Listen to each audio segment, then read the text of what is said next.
নবী গো, আপনি বলে দিন, শুধু আপনি বলুন, ইন্নামা আনা বাশারুম মিসলুকুম, নিশ্চয় আমি রাসূলুল্লাহ তোমাদের মতো মানুষ।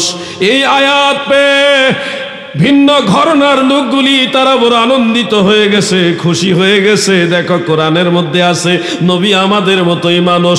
তোমরা সুন্নিরা বেশি বাড়াবাড়ি করো, বেশি নবী নিয়েই করো। এই দেখো কোরআনের মধ্যে আছে নবীজি আমাদের মতোই মানুষ। তারা বুঝে এইভাবে, আর আমরা বুঝি কিভাবে? একটু খেয়াল করুন। দাদুরে, আমার নবীজিকে আল্লাহ তাআলা বলেছে হাবিব আপনি বলুন। এই নির্দেশ শুধুমাত্র নবীজির জন্যে খাস, আমাদের জন্যে না। নবীজি বলবেন আমি তোমাদের মতো মানুষ, এটা নবীর জবানে শোভা পাবে, কিন্তু আমরা বললে এটা শোভা পাবে না। আমাদের আকীদা হলো নবীজি বেমিসাল বেনজির বাশার, কিন্তু আমাদের মতোই, এই নজরে আমরা নবী দেখব না। এই দৃষ্টিভঙ্গি আমরা রাখতে হবে। কিন্তু নবীজি আমাদেরকে বলতে পারবেন যে আমি তোমাদের মতো মানুষ, এটা নবীর বিনয়, এটা দয়াল নবীজির বিনয়। হযরত ইবনে আব্বাস এবং হযরত হাসান বসরি, এই দুইজন মুফাসসির, একজন সাহাবী আর একজন তাবেঈ, দুইজনই ফকি তবকার। একজন ফকি তবকার সাহাবী আর একজন ফকি তবকার তাবেঈ হাসান বসরি।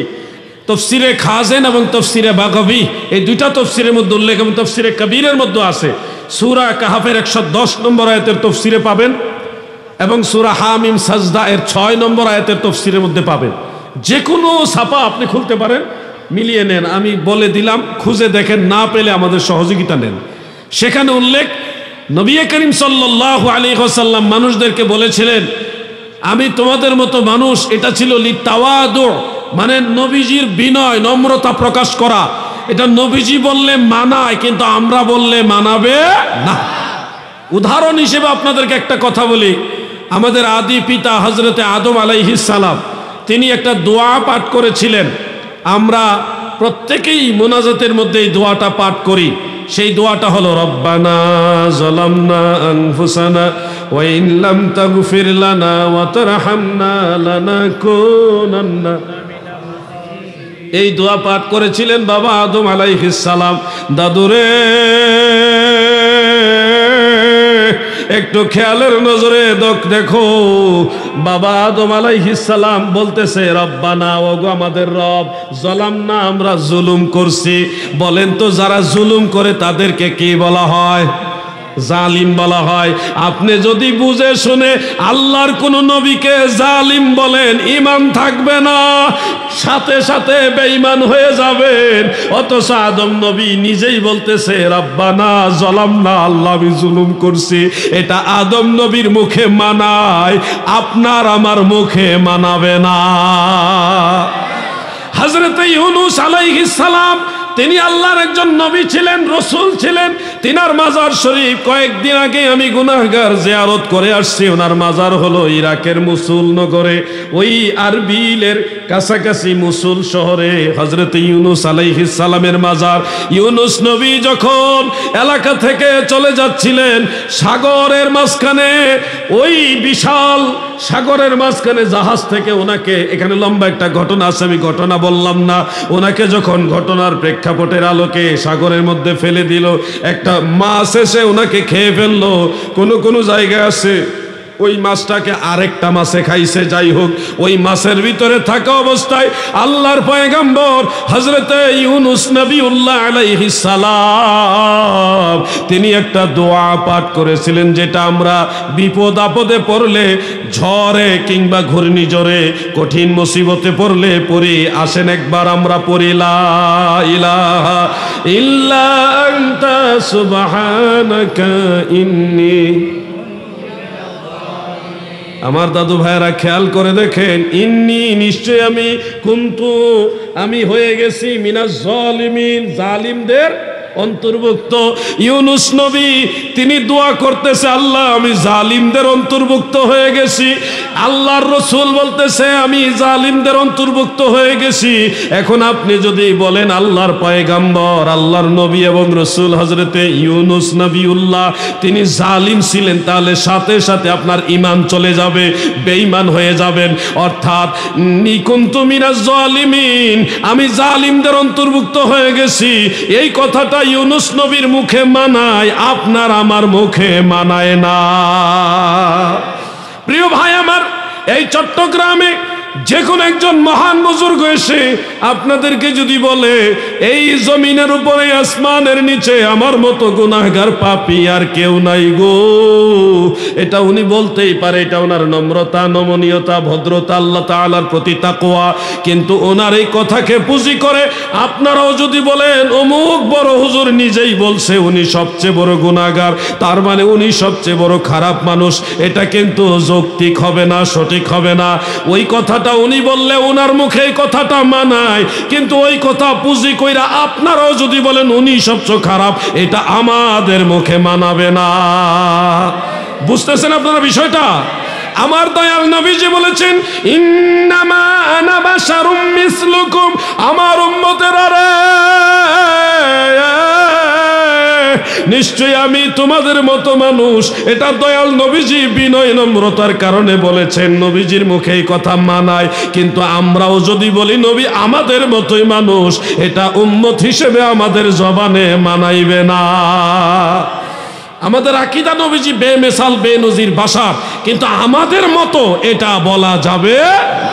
সাহাবায়ে কেরামকে সহিহ বুখারীর প্রথম খণ্ডের 7 নম্বর পৃষ্ঠায় মেন কিতাব, সেখানে উল্লেখ, সাহাবায়ে কেরাম বলতেছেন ক্বালু লাসনা কাহাইয়াতিকা ইয়া রাসূলুল্লাহ। সাহাবায়ে কেরাম নবীর সাহাবীগণ বলতেছেন ওগো দয়াল নবী, লাসনা কাহাইয়াতিকা ইয়া রাসূলুল্লাহ, আমরা কোন সাহাবী আপনি রাসূলের মতো না। সুবহানাল্লাহ বলে। আল্লাহ জাল্লা শানুহু আম্মা নওয়ালুহুর শাহী দরবারে আরো শুকরিয়া আদায় করি যে মেহেরবান আল্লাহ দয়া করে আমাদের মতো নালায়েক, নাচিজ, অধম ও অযোগ্যদেরকে তিনার হাবিব নবী সরকারে দু জাহা সৈয়দুল মুরসালিন শাফিউল মুজনিবিন রাহমাতুল লিল আলামিন, আমাদের দয়াল নবী, যিনি নবীদের নবী, রাসূলদের নবী, ফেরেশতাদের নবী, আরশ কুরসি লৌহ কলমের নবী, কুল কায়নাতের নবী, আমার আল্লাহ বলে আমার নবী। সুবহানাল্লাহ। এমন একজন নবীর উম্মত হওয়ার সৌভাগ্য মহান সৃষ্টিকর্তা আমাদেরকে দিয়েছেন, এই জন্যে শুকরিয়া তান। আরেকবার বলেন আলহামদুলিল্লাহ। উম্মত হিসেবে আমরা আনন্দিত, গর্বিত, উদ্বেলিত, উচ্ছ্বসিত যে আল্লাহ আমাদের মতো অযোগ্যদেরকে আপনার হাবিবের উম্মত বানাইছেন। মহান সৃষ্টিকর্তা আমাদেরকে বলেন কুল বিফাদলিল্লাহি ওয়া বিরহমাতিহি ফাবিযালিকা ফালিয়াফরাহু ইলা আখির। হাবিব আমার, আপনি দুনিয়ার মানুষকে বলে দিন তারা যেন আল্লাহর রহমত এবং ফজল পেয়ে আনন্দ উদযাপন করে, খুশি উদযাপন করে।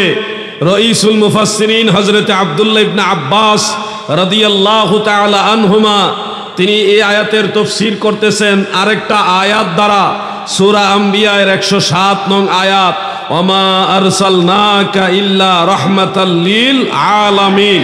কোরআনের এক আয়াতকে আরেক আয়াত দ্বারা তাফসীর করছেন রসুল পাকের সাহাবী, নবীজির আপন চাচাতো ভাই, সাহাবায়ে কেরামদের মধ্যে রঈসুল মুফাসসিরিন হযরত ইবনে আব্বাস রাদিয়াল্লাহু আনহুমা। সর্বশ্রেষ্ঠ তাফসীর তাফসীরুল কুরআন বিল কুরআন, কোরআনের আয়াতকে কোরআনের আয়াত দ্বারা তাফসীর করা হলো সবচেয়ে শ্রেষ্ঠ তাফসীর। সেই শ্রেষ্ঠতম তাফসীরের আলোকে হযরত ইবনে আব্বাস বলেন, হে জগতের মানুষ শোনো, আমার আল্লাহ তাআলা বলেছে আমি আল্লাহর রহমত হিসেবে মুহাম্মদ মুস্তাফাকে পেয়ে তোমরা খুশি হও, আনন্দিত হও। এই জন্য কুল মাখলুকাতের সবাই নবীকে পেয়ে খুশি, আমরাও নবী পেয়ে খুশি, ঠিক কিনা?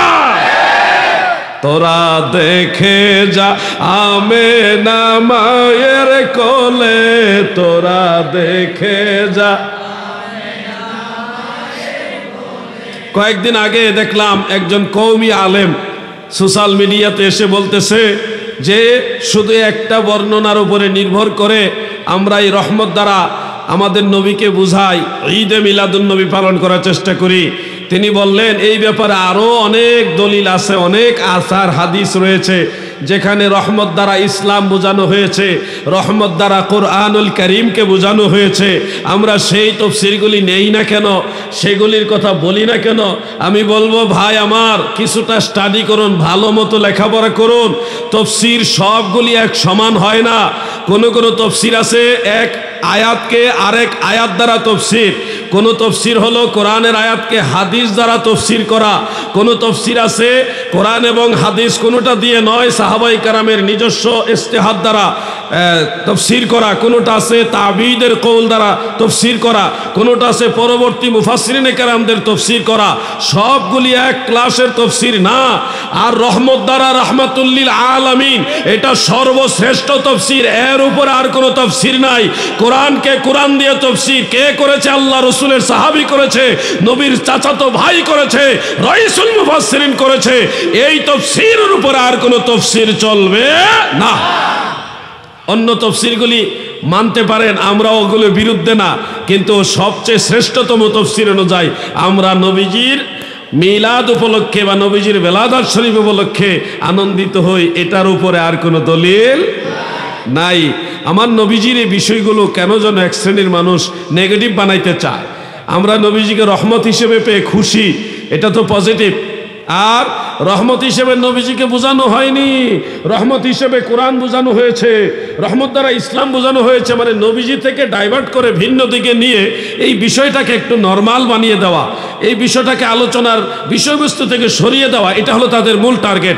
মূল বিষয় হলো নবীজির প্রশংসা হোক, নবীজির বিষয়ে আনন্দ প্রকাশ হোক, এই আলোচনাটাই তাদের পছন্দ হয় না। এই ধরনের যারা লোক আছে, যারা নবীজির আলোচনা পছন্দ করে না, তারা মনে হয় ভালো মুমিন নাকি? ভেজাল। আমার দাদু ভাইয়েরা, আমরা কোরআন পাইয়াও খুশি, ইসলাম ধর্ম পাইয়া খুশি, আল্লাহর সব নিয়ামত পাইয়া খুশি, তবে সবচেয়ে বেশি খুশি আমার দয়াল নবীকে পাইয়া। ত্রিভুবনের প্রিয় মুহাম্মদ এলো রে দুনিয়ায়, রে সাগর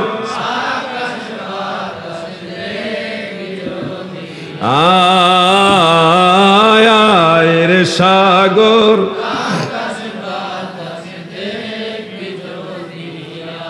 কাজী নজরুল ইসলাম সহ যে সকল কবিরা নবীর শানে গজল গাইছে তারা চিরস্মরণীয় হয়ে থাকবে। কত ভালো লাগে গজলগুলি। ত্রিভুবন, ত্রিভুবন বলতে কি বুঝেন? দুনিয়াতে আসার আগে একটা ভুবন, আলমে আরওয়াহ, আর দুনিয়া হলো এক ভুবন, আর আখেরাত হলো আরেক ভুবন। কয় ভুবন হলো? তিন ভুবন, মানে ত্রিভুবন। ওই ত্রিভুবনের প্রিয় মুহাম্মদ সাল্লাল্লাহু আলাইহি সাল্লাম এলো রে দুনিয়ায়। বলুন আরেকবার, ত্রিভুবনের প্রিয় মুহাম্মদ এলো রে দুনিয়ায়, রে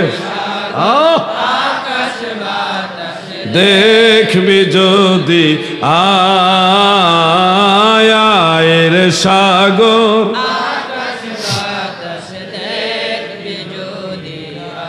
আমাদের টার্গেট হলো কোথায় নবীজির সম্মান আছে, কোন আয়াতের মধ্যে নবীজির প্রশংসা আছে, এগুলি হাইলাইট করা, আলোচনা করা ভালো লাগে। আবার কিছু ভাইয়েরা আছে, তারা কোন আয়াতের মধ্যে নবীজিকে আমাদের মতোই প্রমাণ করতে পারবে, এই আয়াতগুলি, এই দলিলগুলো ওনারা হাইলাইট করার চেষ্টা করে। দেখেন, কোরআন কিন্তু সমস্যা না। কোরআন হলো ফুলের মতো, এই ফুল থেকে মৌমাছি পানি নিয়ে বানায় মধু, আর ভোমরা পোকা এই একই ফুলের পানি নিয়ে বানায় বিষ। পানি কিন্তু এক জায়গায়, ফুলের পানি। কেউ বানায় মধু, কেউ বানায় বিষ। কোরআন হলো ফুলের মতো। সেই কোরআন পরে আমরা নবীর সম্মানের কথা খুঁজি, নবীর সম্মানের কথা বলি।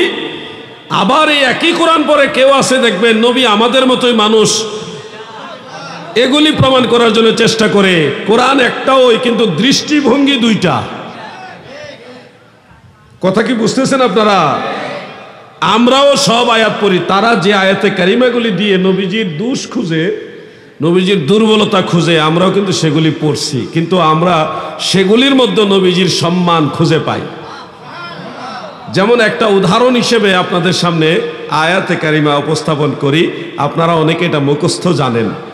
সূরা দোহার মধ্যে ওয়াদ-দুহা ওয়াল-লাইলি ইযা সাজা। এই সূরার মধ্যে একটু পরে একটা আয়াত আছে, ওয়া ওয়াজাদাকা দাল্লান ফাহাদা।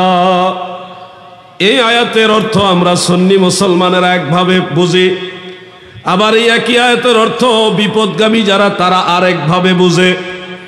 তারা বুঝে এইভাবে, অর্থ করে এইভাবে, নবী আমার আপনাকে আমি পথভ্রষ্ট অবস্থায় পেয়েছি, পথ হারা অবস্থায় পেয়েছি, অতঃপর পথ প্রদর্শন বা হেদায়েত করেছি। তারা বুঝে এইভাবে নবীজি পথ ভ্রষ্ট ছিল, পথ হারা ছিল, এরপর আল্লাহ হেদায়েত করছে। এই হলো তাদের কোরআন বুঝা। আর আমরা কি বুঝি এখান থেকে? আমরা এখানে বুঝি দল্লান শব্দের অর্থ হলো প্রেমাস্পদ হওয়া, প্রেমে বিভোর হয়ে থাকা, গভীর প্রেমে নিমজ্জিত হওয়া। দল্লান শব্দের অর্থ অনেকগুলো, এর মধ্যে এটা একটা, গভীর প্রেমে নিমজ্জিত হওয়া, প্রেমাস্পদ হওয়া, একজনের প্রেমে খুবই আসক্ত হয়ে থাকা, এটাকে বলা হয় দল্লান। এই দল্লানের আরো অনেক অর্থ আছে, এটা একটা অর্থ যেটা আমি এখন বললাম। তো এই অর্থটা যদি আমরা এখানে প্রয়োগ করি, ওয়া ওয়াজাদাকা দাল্লান, এই দল্লান অর্থ যদি প্রেমাস্পদ হওয়া, প্রেমে বিভোর হয়ে থাকা, গভীর প্রেমে নিমজ্জিত হয়ে থাকা, এই অর্থটা যদি এখানে প্রয়োগ করি, তাহলে অর্থ হয় আমার আল্লাহ বলেন, নবী গো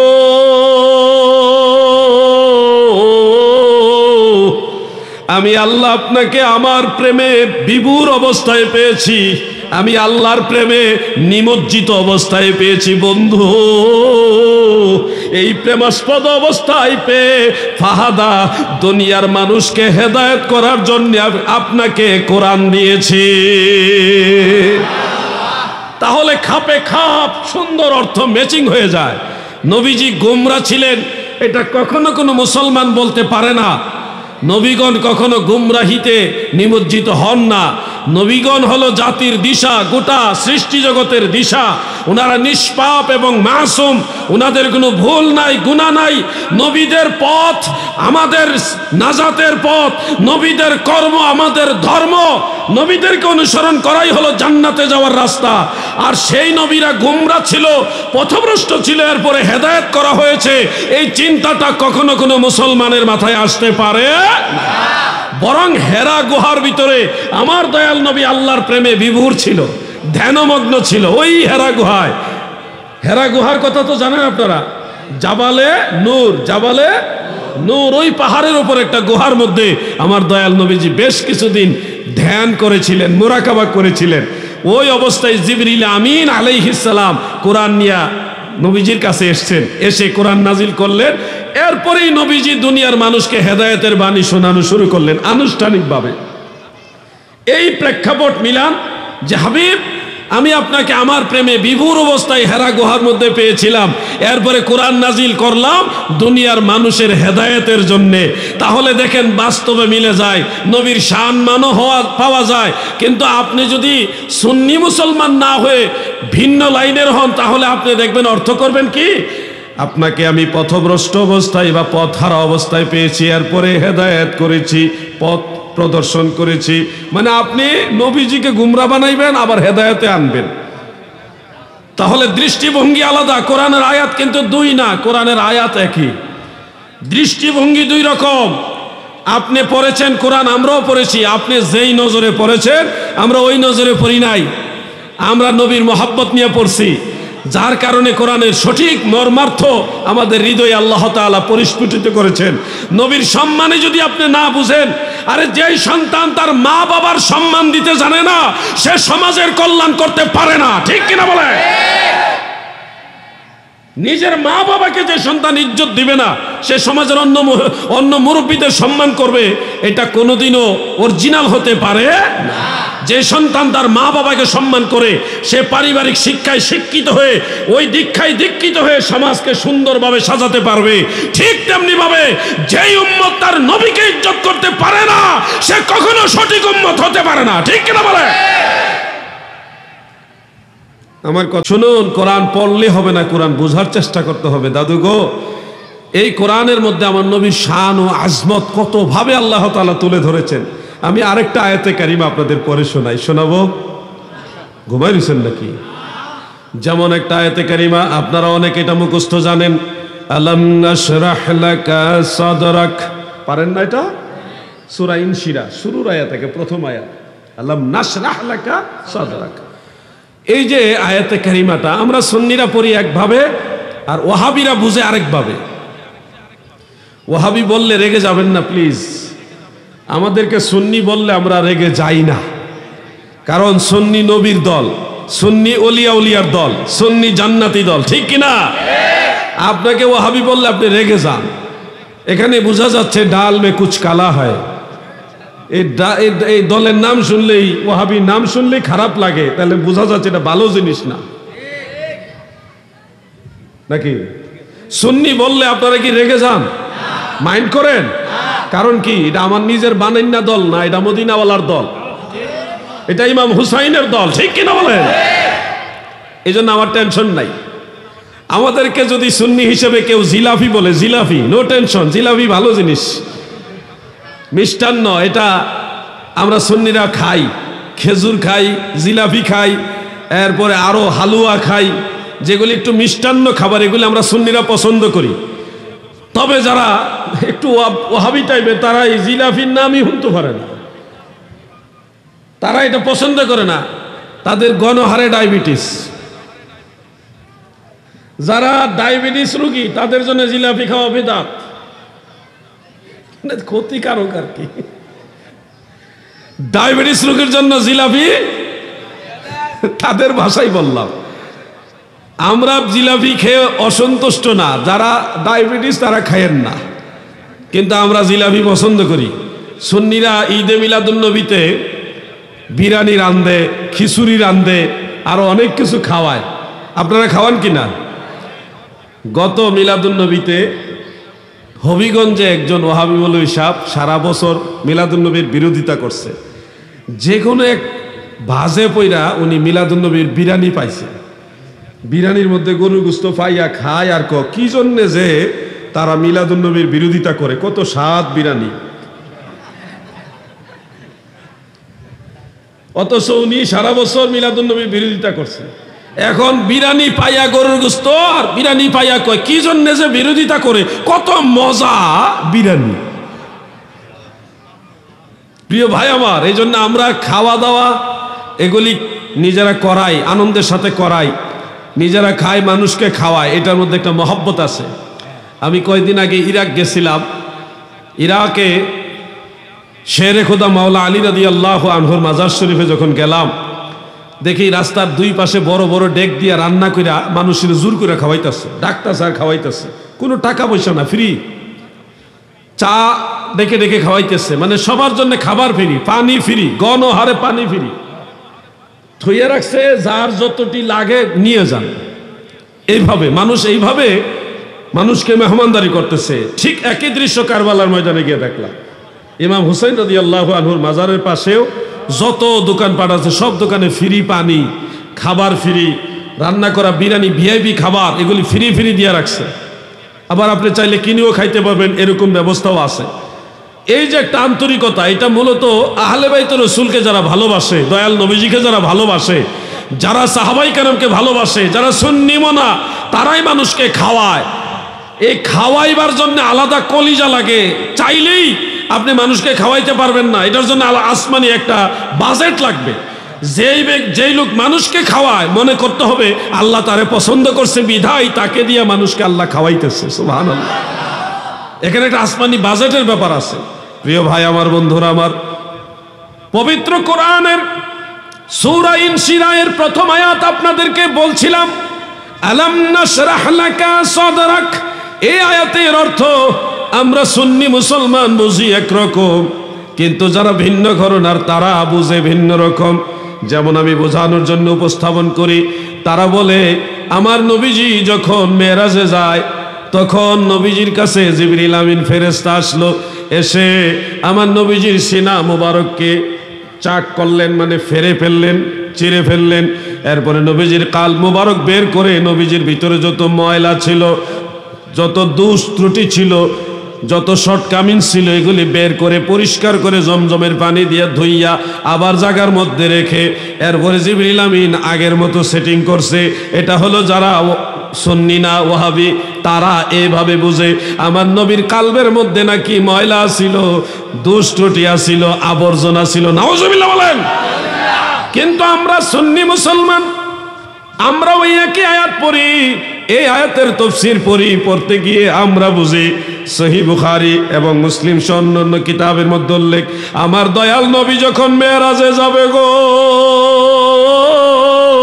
তখন ফেরেশতা জিবরিল আমিন আলাইহিস সালাম আমার নবীজির কাছে এসে সালাম জানাইলেন এবং নবীজির সিনা মুবারককে নূরানি পাওয়ার দিয়ে একটু চাক করলেন, ফেরে ফেললেন, নবীজির কাল মুবারক বের করলেন। বের করে জিবরিলের কাছে আমার আল্লাহর নূরের একটা থালা, একটা বড় প্লেট নিয়ে আসলেন।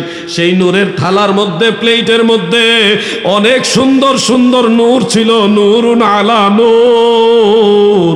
ওই নূরের প্লেট থেকে নূর নিয়া, হিকমত নিয়া, হিকমত মানে প্রজ্ঞা, স্পেশাল জ্ঞান, এই হিকমত এবং নূর লইয়া আল্লাহর ফেরেশতা জিবরিল আমিন আলাইহিস সালাম নবীজির কাল মুবারকে এগুলি ঢুকাইলেন। আগে তো নূর ছিল, নূরের উপরে আরো নূর দিল। আগেও প্রজ্ঞা হিকমত ছিল, এর উপরে আরো হিকমত, আরো প্রজ্ঞা দিলেন। নূরের উপরে নূর দিয়া নবীজির কাল মুবারক সিনা মুবারকের ভিতরে রেখে জিবরিল আমিন আগের মতো বানাইছে। অর্থাৎ আমার আল্লাহ বললেন, বন্ধু ও আমার হাবিব, আমি আল্লাহ আপনার সিনাকে আরো প্রশস্ত করে দিলাম, আরো নূরান্বিত করে দিলাম। আলাম নাশরাহ লাকা সাদরাক, হাবিব আমার, আমি আল্লাহ আপনার সিনা মুবারককে আরো বড় বানাইছি, আরো প্রশস্ত করেছি। এই জন্য দ্বীনের নবী বলেন, উতিতুল ইলমাল আউয়ালিনা ওয়াল আখিরিন, আউয়াল থেকে আখির পর্যন্ত যত ইলম আছে, যত জ্ঞান আছে, যত নূর আছে, আমার আল্লাহ আমারে সব দিয়া দিয়েছে। আল্লাহুম্মা সাল্লি আলা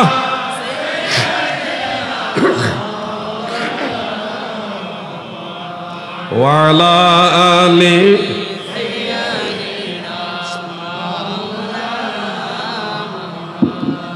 বেশ কোনটা বুঝতেছেন না আপনারা? কোরআন কিন্তু দুই না, কোরআন একই। এক আয়াত আমরা একভাবে বুঝি আর তারা বুঝে আরেকভাবে, কিন্তু আয়াত কিন্তু দুই রকম না, আয়াত কিন্তু একরকম। দুইটা আয়াতের ব্যাখ্যা আপনাদের বললাম, এবার আরেকটা আয়াত আপনারা শুনেন, তাহলে আরো ভালো বুঝবেন, আরো সুন্দরভাবে বুঝবেন কেন আপনি সুন্নি হবেন, কেনই আমরা সুন্নি হইলাম, কেন সুন্নি জামাতকে পছন্দ করি। এটা বুঝার জন্য আপনাকে বিষয়গুলি জানতে হবে। দাদু শুনুন, সবচেয়ে বেশি যে আয়াতে কারিমা তারা তিলাওয়াত করে সেটা হলো, কুল ইন্নামা আনা বাশারুম মিসলুকুম ইউহা ইলাইয়া আন্নামা ইলাহুকুম ইলাহুন ওয়াহিদ। সূরা কাহাফের 110 নম্বর আয়াত। দেখছেন মুরব্বী মানুষ মাঝখান তুইটা গেছে গা, অসুবিধা আছে মনে হয়। এখন তো ওইভাবে বলা যাবে না, ও মুরব্বী মুরব্বী বললেও তো বিপদ। এটা একবার ব্যাপক ভাইরাল হয়ে গেছে, মারাত্মক।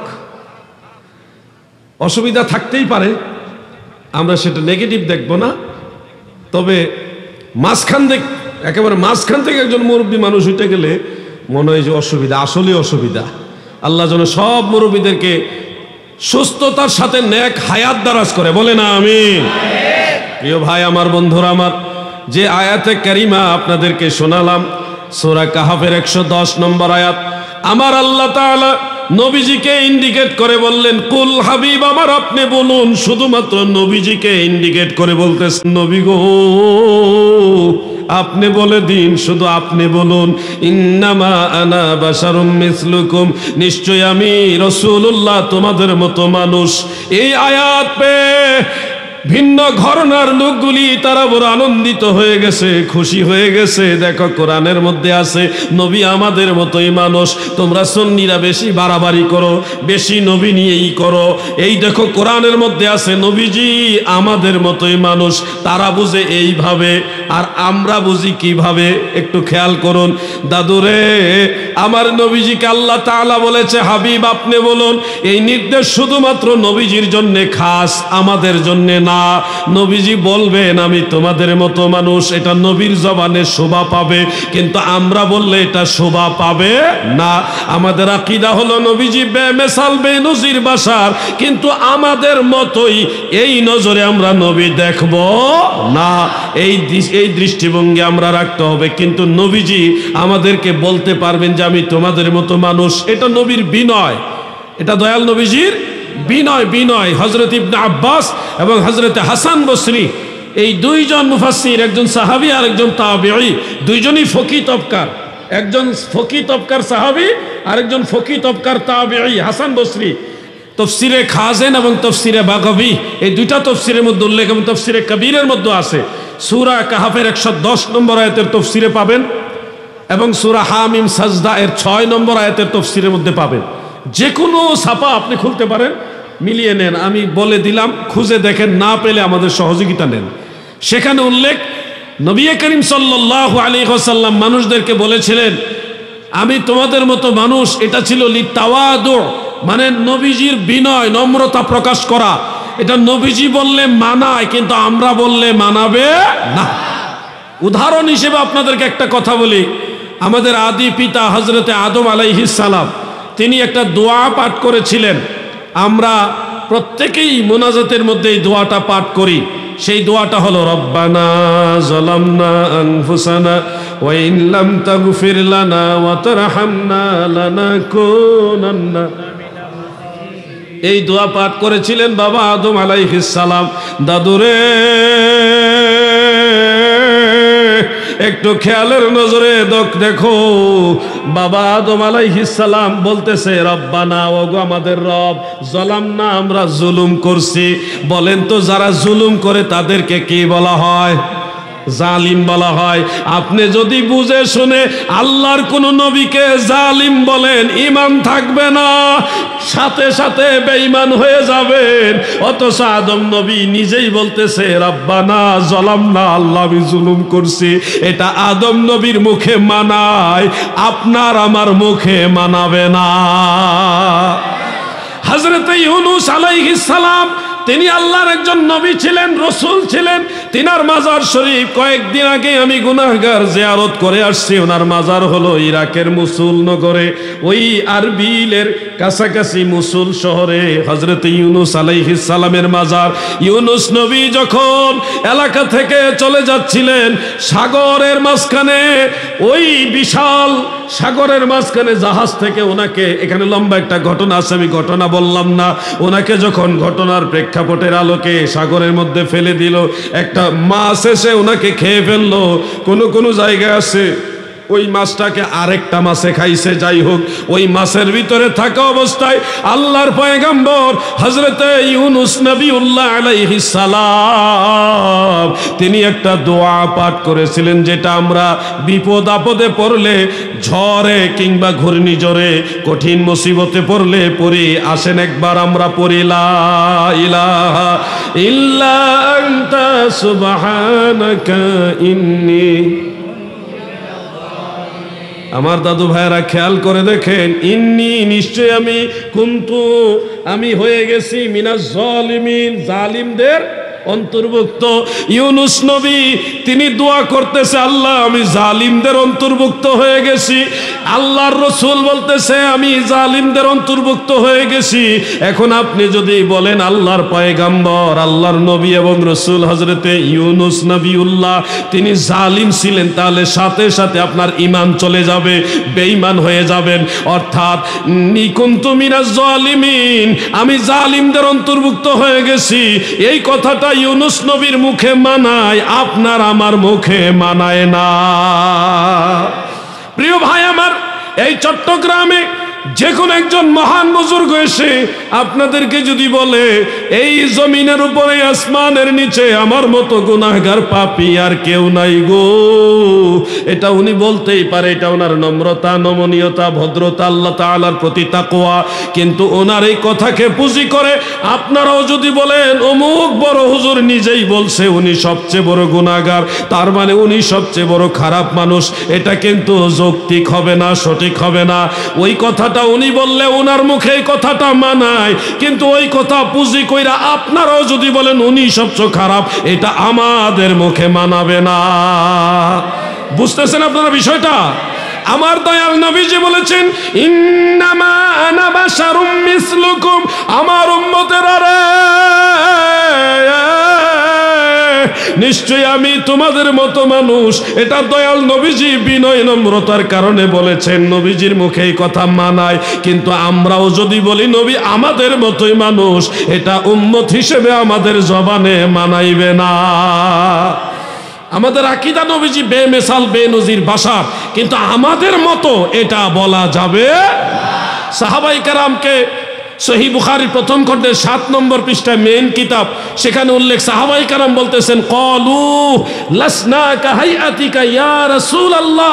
সাহাবায়ে কেরাম নবীর সাহাবীগণ বলতেছেন ওগো দয়াল নবী, লাসনা কাহাইয়াতিকা ইয়া রাসূলুল্লাহ, আমরা কোন সাহাবী আপনি রাসূলের মতো না। সুবহানাল্লাহ বলে।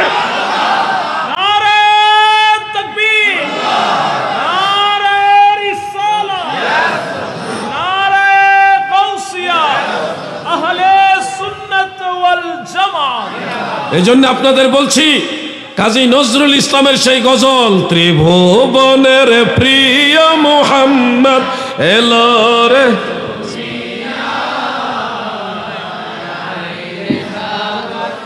আকাশ বাতাস দেখবি যদি, আয় রে সাগর, আকাশ বাতাস দেখবি যদি। প্রিয় ভাইয়েরা গো, বুঝানোর জন্য জাগতিক আরেকটা উদাহরণ আপনাদের সামনে পেশ করি। আপনাদের নিশ্চয়ই মামা আছে, মায়ের ভাই মামা আসেনি? আপনারা যদি মামা বাড়িতে বেড়াইতে আসার পরে বলেন মামা আব্বাজান ডাকছেন খাইতে আসেন, মামা খুশি হবে। কিন্তু আপনি যদি কথাটা একটু ঘুরায় বলেন আব্বার শালা ভাত খাইতে আসেন, কথাটা কি ভুল নি? মামা আপনার আব্বার শালা লাগে, এটা সত্য, কিন্তু কথা ঠিক, কিন্তু আপনার মুখে এই কথাটা মানায় না। ভাগিনা হিসেবে আপনি আব্বার শালা বলতে পারবেন না, আপনি মামা হিসেবে বলতে হবে। ব্যাপার স্যাপার আছে এখানে। আপনি বাড়িতে আজকে মাহফিল শেষ করে যান, গিয়ে যদি বলেন আম্মা বা মা দরজা খুলেন, মা খুশি হবে, দরজা খুলে দিবে। কিন্তু কথাটা যদি ঘুরায় বলেন আব্বার স্ত্রী, আব্বার স্ত্রী দরজা খুলেন, কথা ভুল না, আপনার মা নিঃসন্দেহে আপনার আব্বার স্ত্রী, কিন্তু এই কথা আপনি বললে মানাবে? মা জননী কষ্ট পাবে, বলবে আমার ছেলে বেয়াদব হয়ে গেছে। সঠিক কথাও সব সময় জবানে মানায় না। ঠিক তেমনি ভাবে মামাকে আব্বার শালা ওই নজরে দেখা যাবে না, মামাকে মামা বলি ডাকতে হবে। মাকে আব্বার স্ত্রী ওইভাবে ডাকা যাবে না, মাকে মা বলেই ডাকতে হবে। ঠিক তেমনি ভাবে আল্লাহর রাসূল আমাদের মতো মানুষ এই নজরে দেখা যাবে না, নবীকে আল্লাহর নবীর নজরে দেখতে হবে। ঠিক কিনা বলো? দৃষ্টিভঙ্গি বদলান। সুন্নি আর ওয়াহাবির মধ্যে মেইন পার্থক্যই হলো তারা আল্লাহ রাসূলের সম্মানকে তাদের মতো মনে করে, আর আমরা নবীজির সাথে বেয়াদবি করতে পারি না। বেশ কমটাই এখানে। সুন্নি আর ওয়াহাবির মধ্যে মেইন বেশ কমই হলো এখানে। শানের রিসালাতের প্রতি তাজিম তাকরিম রাখা, এটা সুন্নিদের কাজ। সুন্নিদের খাসিয়ত হলো নবীজির প্রতি তাজিম রাখা, আর ওয়াহাবিদের খাসিয়ত হলো শানের রিসালাতের সাথে বেয়াদবি করা। এখানে গিয়ে পার্থক্য হয়ে গেছে মুসলমানের দুইটা। খালি টুপি দাড়ি পার্থক্য হয়নি, সুন্নিদেরও টুপি আছে, দাড়ি আছে, তাদেরও আছে টুপি দাড়ি, সবই আছে। বেশ কম হইলে মদিনাওয়ালার প্রেম নিয়া। বেজার হইতেছেন? লাইন সঠিক রাখতে হবে, বেলাইনে চললে হবে। ভাই আমার, বন্ধুরা আমার, এবার আসুন কোরআনুল কারীমের আরেকটা আয়াত আপনাদের সামনে তুলে ধরি। বলবো? আলোচনা বুঝতে হলে আপনাদের মতো মনোযোগী শ্রোতা দরকার। আলহামদুলিল্লাহ, আমার ভালো লাগতেছে কথা বলে। আপনাদের মধ্যে সে প্রেম, আন্তরিকতা আছে। শানের রিসালাত এবং আকীদায়ে আহলে সুন্নাত, এটা আমার আজকের বিষয়বস্তু, আলোচনার সাবজেক্ট এটা, এবং এই সাবজেক্ট অনুযায়ী আমি কথা বলছি। বলতে গিয়ে যদি কেউ কষ্ট পেয়ে যান, কিচ্ছু করার নাই দাদু। আমি আপনাকে খুশি করতে গিয়ে আল্লাহ রসুলের ইজ্জতকে ছোট করে যদি বলি, আমার জিন্দেগি বরবাদ হয়ে যাবে। জিবরিল আমিন আলাইহিস সালাম তিনি নবীজির কাছে আসলেন। ওই যে সূরা আলাক শুরুতে ইকরা বিসমি রাব্বিকাল্লাযী খালাক, এই যে ইকরা, এই শব্দটা জিবরিল আমিন এসে সর্বপ্রথম নবীজিকে বললেন, হাবিব আমার, হে আল্লাহর হাবিব, আপনি পড়ুন। নবীজি উত্তর দিয়েছিলেন, মা আনা বিকারিন। এই জায়গাটা আমরা সুন্নিরা বুঝি একরকম, আর ওনারা বুঝে আরেক রকম। ওনারা বলে, জিবরিল ফেরেশতা এসে বললেন, হে মুহাম্মদ আপনি পড়ুন। নবীজি বলেছেন, আমি পড়তে জানি না। আর আমরা সুন্নি মুসলমান বুঝি, জিবরিল আমিন এসে বললেন, নবী গো আপনি পড়ুন। দয়াল নবীজি বললেন, মা আনা বিকারিন, আমি পড়নেওয়ালাদের অন্তর্ভুক্ত নই, মানে পাঠক নই। অর্থাৎ নবীজি বুঝাইলেন, জিবরিল রে, আমি তো দুনিয়াতে পড়ার জন্য আসি নাই, ইন্নামা বুইস্তু মুআল্লিমান, আমি এই জগতে শিক্ষক হিসেবে প্রেরণ হয়েছি। আমি পড়ার জন্য আসি নাই রে, দুনিয়ার মানুষে পড়াইবার জন্য আসছি। আমি শিখার জন্য আসি নাই রে, দুনিয়ার মানুষের শিক্ষক হিসেবে এসেছি। দৃষ্টিভঙ্গি আলাদা। কোরআন ভুল না, কোরআন ঠিক আছে, দৃষ্টিভঙ্গি দুই দলের দুই রকম। আমার নবীজির শিক্ষক একমাত্র আল্লাহ। মনে রাখবেন এই কথাগুলো। নবীজির শিক্ষক একমাত্র কে? আল্লাহ। জিবরিল আমার নবীর শিক্ষক না। খবরদার কখনো যেন জিবরিল আমিনকে আমার নবীর শিক্ষক বানায় দিয়েন না। আমার নবীজির জ্ঞান সৃষ্টি জগতে অসীম, অসীম, সৃষ্টি জগতে অসীম, আর মহান আল্লাহ তাআলা সব দিকেই অসীম। আল্লাহ তাআলা সব কিছু অসীম, কাদিম, কিন্তু সৃষ্টি জগতে সমস্ত মানুষের চেয়ে আমার দয়াল নবীর জ্ঞান সবচেয়ে বেশি, এই জন্য সৃষ্টি জগতে অসীম। আপনাদের এই কর্ণফুলী নদী, পাশে বঙ্গোপসাগর, এরপরে ভারত মহাসাগর, আটলান্টিক মহাসাগর, প্রশান্ত মহাসাগর, আরো যত সাগর মহাসাগর উপসাগর আছে, সমস্ত সাগর মহাসাগরের পানি এক জায়গায় করে সুয়ের মাথায় যদি একটু পানি নেন, সমগ্র সাগর মহাসাগরের পানি আর সুয়ের অগ্রভাগে সামান্য পানি যতটুকু বেশ কম। গোটা সৃষ্টি জগতে যত মানব দানব জিন ইনসান আছে, সবার জ্ঞান আর আমার দয়াল নবীর জ্ঞানে এর চেয়ে বেশি বেশ কম। কথাটা কি বুঝতে পারছেন আপনারা? সমগ্র সাগর মহাসাগরের জ্ঞান, সাগর মহাসাগরের পানি হলো মদিনাওয়ালার জ্ঞান, আর ওই সমগ্র সাগর মহাসাগরের পানি এর তুলনায় সুইয়ের মাথায় যে পানি, এইটার মতো হলো সব মানুষের জ্ঞান। কত বেশ কম? এর চেয়ে বেশি বেশ কম। বলবেন এটা কি বানায় বললেন? না, ঝুসে বলি নাই, হুসে বলেছি। কেমনে? শুনুন। আল্লাহ তাআলা আমার নবীজির সম্পর্কে বলেন, আমাদের সম্পর্কে, আমাদের জ্ঞান সম্পর্কে বলেন, ওয়ামা উতিতুম মিনাল ইলমি ইল্লা কালিলা, আমি তোমাদেরকে সামান্য জ্ঞান ছাড়া কিছুই দেইনি। আমাদেরকে আল্লাহ বলতেছে, তোমাদেরকে যে জ্ঞান দিয়েছে এটা সামান্য, অল্প, খুবই সামান্য। আমাদের সবার জ্ঞানকে আল্লাহ বলতেছে কি? একটু বলুন না, কি বলতেছে? সামান্য। সব মানুষের জ্ঞান আল্লাহ বলে সামান্য। আর দয়াল নবীজির জ্ঞান ইলম মুবারক, নবীজিকে আল্লাহ তাআলা বলেন, ওয়া আনজালাল্লাহু আলাইকাল কিতাবা ওয়াল হিকমাতা ওয়া আল্লামাকা মা লাম তাকুন তা'লাম ওয়া কানা ফাদলুল্লাহি আলাইকা আযীমা। সুবহানাল্লাহ বলেন। নবী গো,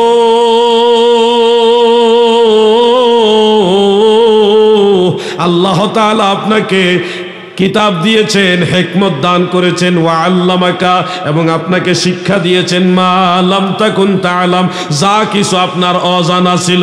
আমার নবীজির জ্ঞানের কথা বলে মহান আল্লাহ তাআলা বলেন ওয়া কানা ফাদলুল্লাহি আলাইকা আযীমা, আপনার উপরে আল্লাহ তাআলার অনুগ্রহ, দয়া বা আল্লাহর যে দয়ার জ্ঞান, এটা হলো অসীম, আযীমা, মহান, বড়, বিশাল। সুবহানাল্লাহ বলেন।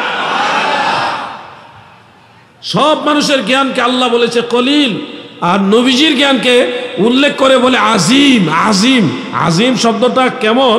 আপনারা নামাজে রুকুতে গিয়ে কি পড়েন? সুবহান রব্বিয়াল আজিম, এটা আল্লাহর শানে ব্যবহার হয়। আজিম শব্দটা আল্লাহর ব্যাপারে ব্যবহার হয়। আজিম সাধারণ ব্যাপার না, আরশে আজিম। আজিম শব্দটা অনেক বড় শব্দ, আর আল্লাহ তাআলা নিজে সেই আজিম শব্দ নবীর ব্যাপারে ব্যবহার করছে। ত্রিভুবনের প্রিয় মুহাম্মদ এলো রে দুনিয়ায়, রে সাগর আহা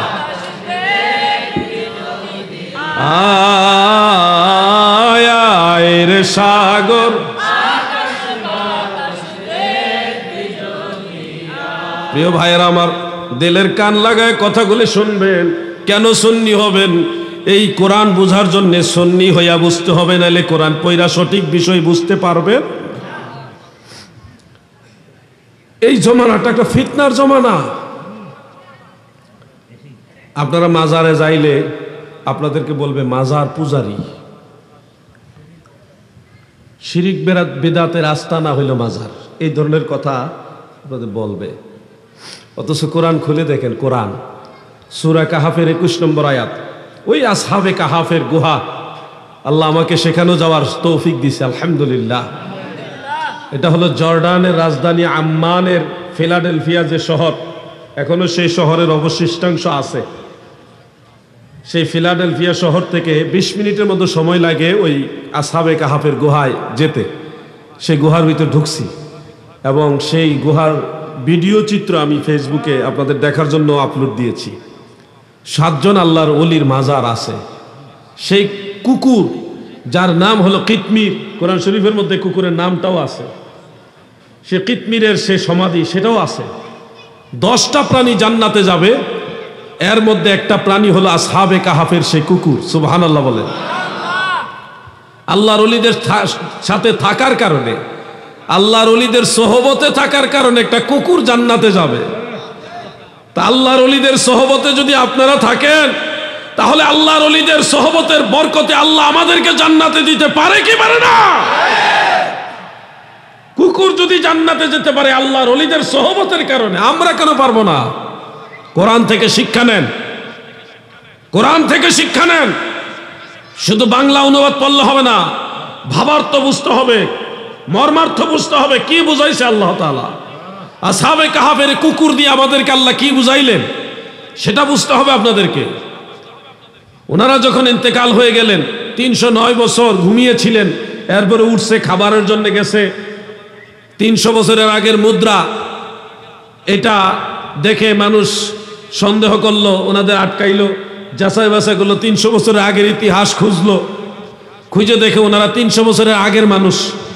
অথচ এই 7 জন আল্লাহর ওলি, তারা মনে করতেছে জোহরের পরে ঘুমাইছে, আসরের নামাজের সময় হয়েছে, এটুকু সময়। সুবহানাল্লাহ বলেন। এটুকু ঘুমে ওনাদের চলে গেছে কয়শো বছর? 300 বছর।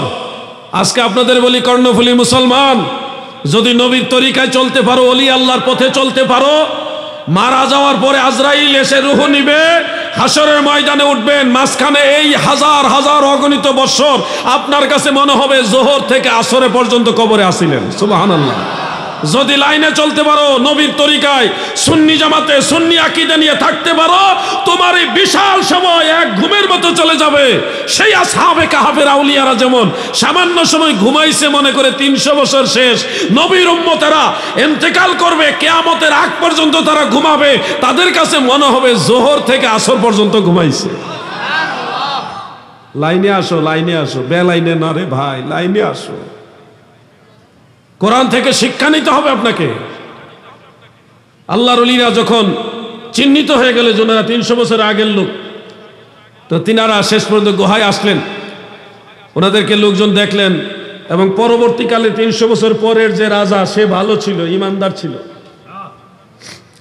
যাই হোক, এক পর্যায়ে ওনারা গুহার মধ্যে প্রবেশ করলেন এবং ইন্তেকাল করলেন। সেজদা অবস্থায় ওনারা ইন্তেকাল করছে। সবাই সিদ্ধান্ত নিল ওনাদেরকে গুহা থেকে বের করে কি আলাদা আলাদা কবর দিব নাকি ওই গুহার মধ্যেই দাফন করে দিব। এই সিদ্ধান্ত নিতে নিতে একমত হলো যে গুহার মধ্যে ওনারা যেভাবে আছে ওইভাবে ওনাদেরকে দাফন করে দেই, আর গুহার দরজাটা বন্ধ করে দেই। দরজার বাইরে ওনাদের নেম ফলক, মানে প্রত্যেকের নাম সহকারে লিখে দিলেন। ওই গুহার ভিতরে এখন ওনাদের মাজার আছে। এক পাশে 3 জন, আরেক পাশে 3 জন, কয়জন হলো? 6 জন। আর মাঝখানে যিনি, এই 3 জনের মাঝখানে হলো আরেকজন। এই হলো 7 জন আল্লাহর ওলি। ভাই আমার, সেই আসহাবে কাহাফের আউলিয়াদের দাফন যখন, মানে গুহার দরজা যখন লাগানো হয়ে গেল, এখন মুসলমানরা দেখলেন ওই এলাকার বাহিরের লোকেরা ওনাদের দেখার জন্য কিংবা ওনাদের জিয়ারত করার জন্য আসতেছে। দলে দলে লোক আসতেছে যে আল্লাহর ওলিদেরকে আমরা দেখব। এরকম একটা ঘটনা ঘটলে আপনারাও তো যাইতেন দেখার জন্য। ওরকম ওই সময় লোকজন দলে দলে আসতেছে আসহাবে কাহাফের আউলিয়াদের দেখবে। এখন ওই সময় মুসলমানরা সবাই চিন্তায় পড়ে গেল এখন কি করণীয়। বিভিন্ন ধরনের প্রস্তাবনা আসছে, কিন্তু সবাই একটা প্রস্তাবে একমত হলো যে আমরা এখানে একটা মসজিদ নির্মাণ করব। লানাত্তাখিযান্না আলাইহিম মাসজিদা, আমরা তাদের কাছে মসজিদ নির্মাণ করব, এবং সেখানে একটা মসজিদ বানানো হয়েছে। আলহামদুলিল্লাহ, সেই মসজিদও আমি গিয়েছি। ওনাদের যা আসহাবে কাহাফের গুহা, গুহার বরাবর উপরে পাথরের পর্বত, তো পুরাটাই পাথর, বরাবর উপরে হলো সেই মসজিদটা। এই মসজিদ আর গুহার মাঝে ছোট্ট একটা ছিদ্র আছে, ওই ছিদ্র দিয়ে সূর্যের আলো গুহার ভিতরে প্রবেশ করতো। এটার কথা কোরআন শরীফে আছে। এই গুহার উপরে মসজিদ নির্মাণ করা হয়েছে কেন? এই কেনর উত্তর দিয়েছেন মুফাসসিরিনে কেরাম, তাফসিরে মাজহারি, তাফসিরে রুহুল বায়ান এবং তাফসিরে সিরাজুম মুনির সহ অন্যান্য বিশ্ববিখ্যাত তাফসির। সেগুলির মধ্যে উল্লেখ যে ইউসাল্লি ফীহিল মুসলিমুনা ওয়া ইয়াতাবাররাকুনা বিমাকানিহিম, মুসলমানেরা সেই মসজিদে নামাজ আদায় করবে। মসজিদ বানাইছে কারণ দর্শানো হচ্ছে ইউসাল্লি ফীহিল মুসলিমুন, মুসলমানেরা সেখানে নামাজ আদায় করবে। ওয়া ইয়াতাবাররাকুনা বিমাকানিহিম, আসহাবে কাহাফের এই মাজারের উসিলায়, মাকানের উসিলায় মুসলমানেরা বরকত হাসিল করবে। দেখেন, আল্লাহর কোরআন থেকে বোঝা যায় আল্লাহর ওলিদের মাজারের কাছে গিয়ে বরকত হাসিল করা যায়। এটাই কোরআনের শিক্ষা। সুবহানাল্লাহ বলেন। ওলি আল্লাহদের মাজারের কাছে গেলে বরকত হাসিল হয়। বরকত কোরআন থেকে শিক্ষা নাও। আর তুমি আমাদেরকে বলে দিচ্ছ আমরা মাজার পূজা করি, এখানে শিরিক বেদাতের আস্তানা। বুকা কোথাকার, তোমার চোখের মধ্যে হলো শিরিকের চশমা, তুমি যেদিকে তাকাও ওইদিকে শুধু শিরিক দেখো। সুন্নিদের চোখের মধ্যে হলো আল্লাহ এবং আল্লাহ রসুল এবং আল্লাহর ওলিদের মহব্বতের চশমা। সুন্নিরা শিরিক করার জন্য মাজারে যায় না, সুন্নিরা আল্লাহর ওলিদের ভালোবেসে জিয়ারত করার জন্য যায়। ঠিক কিনা বলে? কোরআন পড়ে কিন্তু কোরআন বুঝে না। কোরআনের মধ্যে উল্লেখ মাজারে যে তাদের উসিলা দিয়ে বরকত হাসিল করার কথা কোরআনেও আছে। আমি বানাই আওয়াজ করি না। কোন আলেম ভাই যদি আমার সাথে দ্বিমত পোষণ করেন যে হাদি ভাই আপনি যে বললেন এই কথাটা আসলে কিতাবে আছে কিনা, আমি আপনাকে সহযোগিতা করব।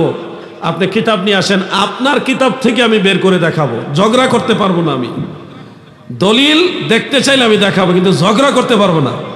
ও আসমানে ডাকতেছে, মানে আল্লাহ বলতেছে তাড়াতাড়ি শেষ কর, নাকি তেরফাল থাকলেও বেশি সময় যাওয়া যাবে না, বৃষ্টি নেমে গেলে আবার আর ঝামেলা।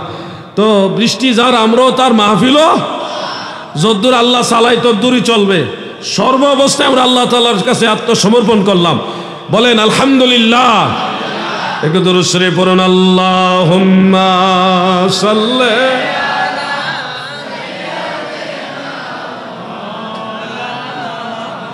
মুহাম্মদ ওয়া আলা আলিহি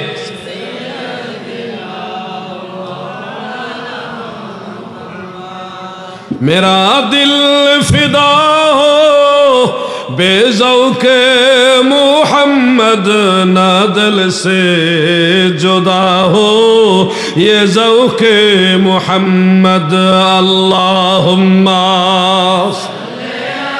मरहबा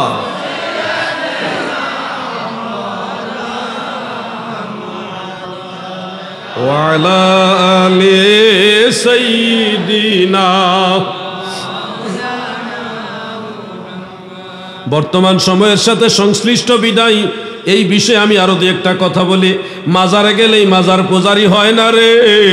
তোমরা জানো নি এমন এমন কিছু মাজার আছে ওই মাজারের কাছে দাঁড়াইয়া দোয়া করলে নিশ্চিত কবুল হয়ে যায়। ভাই রে, তোমরা মনে করো মাজারের কাছে গিয়ে দোয়া করার দরকার নাই, ঘরে বসেই দোয়া করলে হয়। ঘরেও আমরা দোয়া করি, মসজিদেও দোয়া করি, মাদ্রাসায় গিয়েও দোয়া করি, আমরা সুযোগ পাইলে সব জায়গায় দোয়া করি, আল্লাহর ওলির দরবারে যাইয়াও দোয়া করি। দোয়া যেই কোনো জায়গা থেকে করা যায়। তবে তোমরা জানো না আল্লাহর ওলির মাজারের কাছে দাঁড়াইয়া কেউ যদি আমার আল্লাহর কাছে দোয়া করে, সেই আল্লাহর ওলির উসিলায় তিনার বরকতে ওই মুমিন বান্দার দোয়া নিঃসন্দেহে আমার আল্লাহ কবুল করে নেয়। ভাই রে, এটা আমার বানানো কথা না, আমার অনুমান ভিত্তিক কথা না। সলফে সালেহিনকে অনুসরণ করে আমি দুইটা কথা আপনাদেরকে যা শুনিয়ে দেই।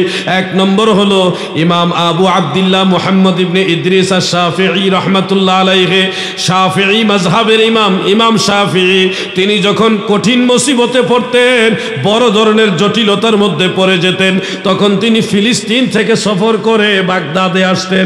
ইমাম আজম আবু হানিফা রহমাতুল্লাহ আলাইহির মাজারের কাছে দাঁড়াইয়া তিনি দোয়া করতেন। তিনি বলেন সাল্লাইতু রাকাতানে, আমি ইমাম শাফিঈ 2 রাকাত নামাজ আদায় করতাম। নামাজ আদায় করে ওয়াসালতুল্লাহ ইনদা কবরিহি, ইমাম আবু হানিফার মাজারের কাছে দাঁড়াইয়া আল্লাহর কাছে দোয়া করতাম। ওই দোয়া করার সাথে সাথে আমার আল্লাহ দোয়া কবুল করে নিত। তারিখে বাগদাদের মধ্যে সনদ সহকারে এটা উল্লেখ রয়েছে, ফতোয়ায়ে শামির মধ্যে উল্লেখ রয়েছে। ও আমার ভাইরা, এখানে শেষ না। ইমাম শাফিঈ রাহমাতুল্লাহ আলাইহি বলেন, আওলাদের রাসূল হযরতে মূসা কাযিম রাহমাতুল্লাহ আলাইহি, তিনার মাজারে আমি যতবার দোয়া করেছি, ওইখানে দাঁড়াইয়া যতবার দোয়া করেছি ততবারই আমার দোয়া কবুল হয়ে গেছে। হযরতে মূসা কাযিম রাহমাতুল্লাহ আলাইহি ওয়া রাদিয়াল্লাহু আনহু এর মাজার হলো ইরাকের দজলা নদীর কিনারে। ইমাম আজমের মাজার হলো দজলা নদীর এই পারে, ইমাম মূসা কাযিম রাদিয়াল্লাহু আনহুর মাজার হলো দজলা নদীর ওই পারে। এই দুই মাজার সম্পর্কে ইমাম শাফিঈ রাহমাতুল্লাহ আলাইহির এই মত।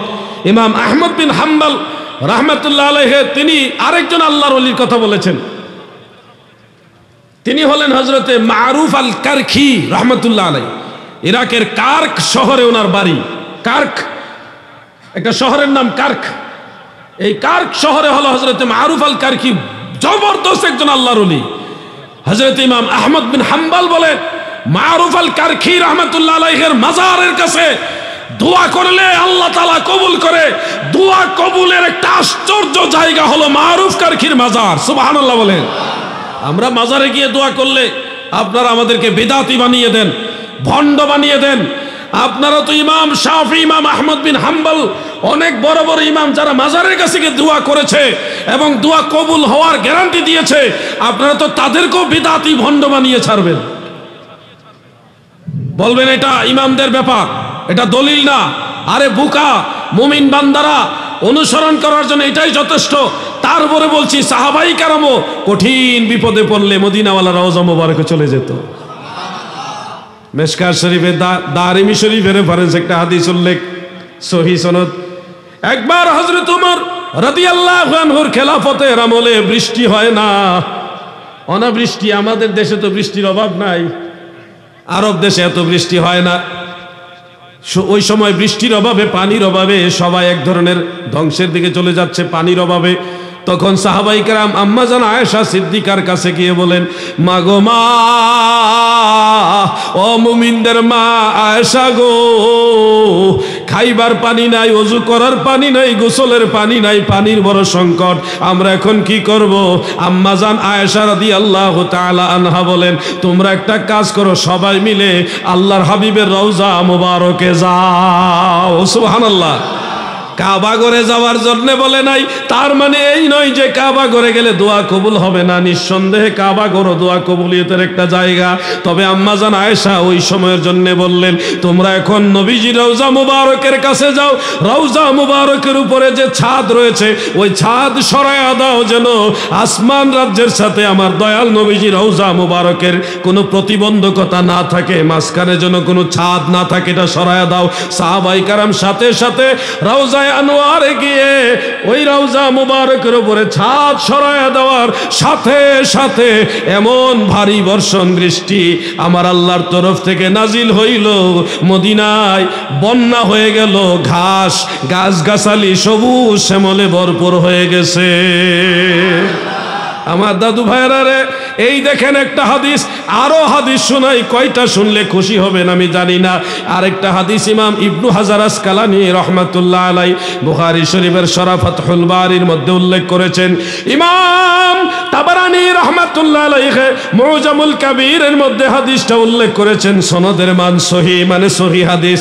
হযরতে ওমর রাদিয়াল্লাহু আনহুর খেলাফতের আরেকটা সময়ে এরকম অনাবৃষ্টি যখন দেখা দিল, ফাজা রাজুলুন মিনাল আরাবি বা ফাজা রাজুলুন ইলা কাবরিন নবী সাল্লাল্লাহু আলাইহি ওয়াসাল্লাম, একজন ব্যক্তি নবীজি রওজা মুবারকের কাছে আসলেন। এসে আমার নবীজি রওজা মুবারকের কাছে গিয়ে বলেন, ইয়া রাসূলুল্লাহ, নবী গো,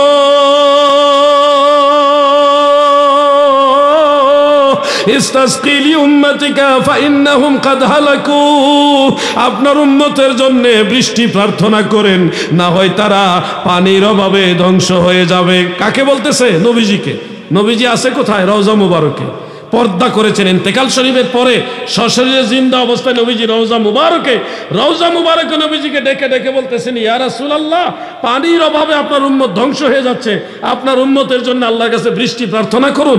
রওজা মুবারক থেকে দুইটা বর্ণনা আছে এখানে। একটা বর্ণনা হলো ওই লোক তন্দ্রাচ্ছন্ন হলো, পাশে একটা পিলারে হেলান দিলেন, তন্দ্রাচ্ছন্ন হলেন, তাকে কে যেন বললেন, ওমরকে বলো সে যেন চিন্তা না করে, অবশ্যই আল্লাহ তাআলা অচিরেই রহমতের বৃষ্টি দিবে। আরেকটা বর্ণনায় আছে, ফানুদিয়া মিন কাবরিন নবী সাল্লাল্লাহু আলাইহি ওয়াসাল্লাম, রওজা মুবারক থেকে ডেকে ডেকে বলা হয়েছে অচিরেই রহমতের বৃষ্টি দেওয়া হবে। সুবহানাল্লাহ বলেন। আরেকজন সাহাবী তিনি গিয়ে বলতেছে, কাদ জালামতু নাফসি ওয়া জিতুকা তাস্তাগফিরুলি, ওগো নবীজি, আমি আমার নফসের উপরে জুলুম করেছি, আপনি আমার জন্য আল্লাহ তাআলার কাছে ক্ষমা প্রার্থনা করেন। নবীজি কোথায় আছে? রওজা মুবারকে। রওজা মুবারক আল্লাহর হাবিব। আর সাহাবী ডেকে ডেকে বলতেছে, আমার জন্য আপনি একটু ক্ষমা প্রার্থনা করেন, আমি নফসের উপর জুলুম করেছি। সাথে সাথে রওজা মুবারক থেকে আওয়াজ আসলো, ফানুদিয়া মিন কাবরিন নবী সাল্লাল্লাহু আলাইহি ওয়াসাল্লাম কাদ গুফিরা লাক, হে আমার সাহাবী, চিন্তা করুন, অবশ্যই আল্লাহ তাআলা তোমাকে মাফ করে দিয়েছে। সুবহানাল্লাহ বলেন। ইমাম জালালউদ্দিন সুয়ুতী আল হাবিলিল ফাতাওয়ার মধ্যে সনদ সহকারী হাদিসটা উল্লেখ করেছেন। এই জন্য আপনাদের বলবো, সাহাবায়ে কেরাম কঠিন মুসিবতে পড়লে রওজা মুবারকে, রাসূল পাকের রওজা মুবারকে যাইতেন। এবং সাহাবীদের মধ্যে এক সাহাবী আরেক সাহাবীর উসিলা ধরে দোয়া করেছেন, এক সাহাবী আরেক সাহাবীর উসিলা ধরে দোয়া করেছেন। এগুলি নিয়ে ডিটেলস আলোচনা করতে গেলে লম্বা সময়ের দরকার। আল্লাহ তাআলার পক্ষ থেকে ইঙ্গিত বারবার যে বৃষ্টি হতে পারে এবং শুরু হয়ে গেছে মনে হয়, যার কারণে আককলের ইশারা ব্যাককলের ধাক্কাও হয় না। আমার মনে হয় আমাদের সামনের দিকে এগোনার উচিত হবে না। অলরেডি 12টা বেজে গেছে, আর 4 মিনিট বাকি আছে। এমনিতে 12টার দিকে আমার আলোচনা শেষ করার ইচ্ছা ছিল আর কি, তো 4 মিনিট আগে শেষ করতে চাই আর কি, নাইলে 4 মিনিট আরো কইরেই শেষ করি। আর উপরে তেরফল আছে না, যদ্দুর কুলায় সামনে যায় ইনশাআল্লাহ, আল্লাহর উপর তাওয়াক্কুল কইরা যায়। দরুদ শরীফ পড়ুন, আল্লাহুম্মা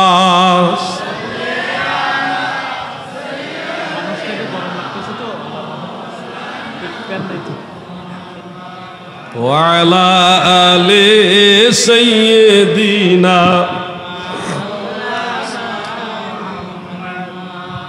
আমার ভাইয়েরা গো, আপনাদের আন্তরিকতাটা ব্যতিক্রম। আজকে মাহফিল সব একরকম হয় না, কিছু মাহফিল আছে অন্তরের মধ্যে বোঝা যায় যে মাহফিলগুলি কবুল হয়ে গেছে।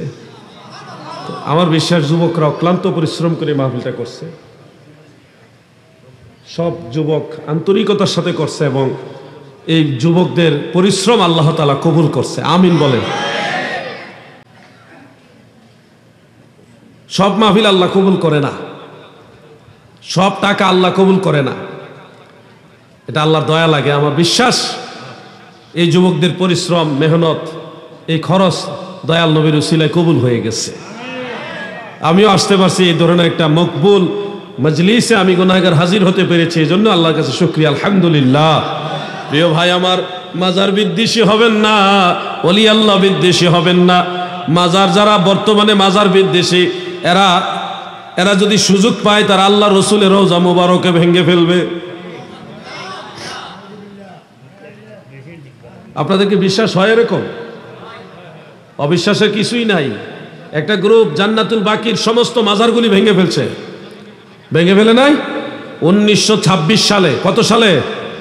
1926 সালে মদিনা মুনাব্বারায় জান্নাতুল বাকিতে মা ফাতেমার মাজার ছিল, ইমাম হাসান রাদিয়াল্লাহু আনহুর মাজার ছিল, হযরত উসমান যুন নূরাইনের মাজার ছিল, অনেক সাহাবীদের মাজার, এখানে আহলে বাইত রাসূলের মাজার ছিল। এই মাজারগুলি ভেঙেছে এই ইবনু আব্দুল ওয়াহাব নজদির অনুসারীরা। যারা আজকে বাংলাদেশে মাজার ভাঙতে চায় তারা আরবের মাজারগুলি ভেঙেছে। সৌদি আরবে অসংখ্য মাজার ছিল, এই গোষ্ঠী ভাঙছে। তবে খুশির খবর হলো মোহাম্মদ বিন সালমান বর্তমানে আরবের যে প্রিন্স, সে এই জিনিসটা বুঝতে পারছে যে মাজারগুলি ভেঙে ফেলা ঠিক হয়নি। এগুলি মুসলমানদের একটা হৃদয়ের সাথে জড়িত, ঈমান আমল বা ধর্মের প্রেমের সাথে জড়িত জায়গা। এই জন্যে আরবের সব ধর্মীয় জায়গায় জিয়ারতের উন্মুক্ত সুযোগ করে দিয়েছে এই প্রিন্স মোহাম্মদ বিন সালমান। মুসলমানদের জন্য এগুলি উন্মুক্ত করে দিয়েছে। শুধু পারতেছে না মাজারগুলি আগের মতো বানাইতে, কারণ একটা রাষ্ট্রপ্রধান চাইলে যখন তখন যে কোনো সিদ্ধান্ত নিতে পারে না। অনেক বাবার সন্তান মিলে, অনেক মায়ের সন্তান মিলে একটা দেশ চালায়, একজনের কথায় সব কিছু হয় না। কথা বলছেন? এই জন্য পারতেছে না। তবে লক্ষণ ভালো, লক্ষণ ভালো। মাজার যারা ভাঙছে, বাংলাদেশে যারা মাজার ভাঙছে, এরাও কিন্তু এখন আতঙ্কিত, ভীত সন্ত্রস্ত যে আমাদের এই কাজটা ঠিক হয় না। সারা বাংলাদেশে নারী পুরুষ সবাই ক্ষিপ্ত হয়ে গেছে। পুরুষ লোক আর কি ক্ষিপ্ত হয়েছে, আল্লাহর ওলিদের মাজারের উপর হাত দেওয়ার কারণে বাংলার কোটি কোটি মা বোন দাবটি আর ঝাড়ু নিয়ে রেডি হয়ে গেছে ওহাবিদের পিটাইবার জন্য। এটা টের পাইছে তারা। বৃষ্টি তো শুরু হয়ে গেল, তো যাই হোক, যদ্দূর চলে ইনশাল্লাহ। কি বলেন? এই জন্য মাজার বিদ্বেষী হওয়া যাবে না, মাজার জিয়ারত করতে হবে। এদিকে তাকান, একটু জিকির করেন। বৃষ্টি আসলে আগের আলেমরা জিকির করতো, আমরা একটু জিকির করি। ইসমে জাত আল্লাহ আল্লাহ আল্লাহ,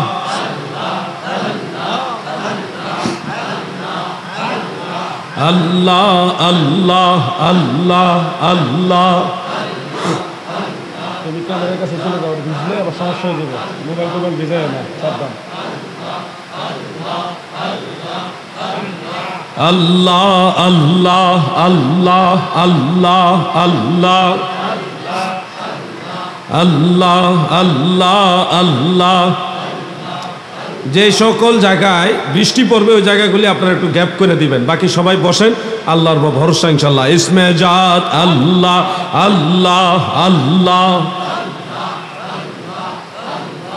আল্লাহ আল্লাহ আল্লাহ আল্লাহ আল্লাহ আল্লাহ।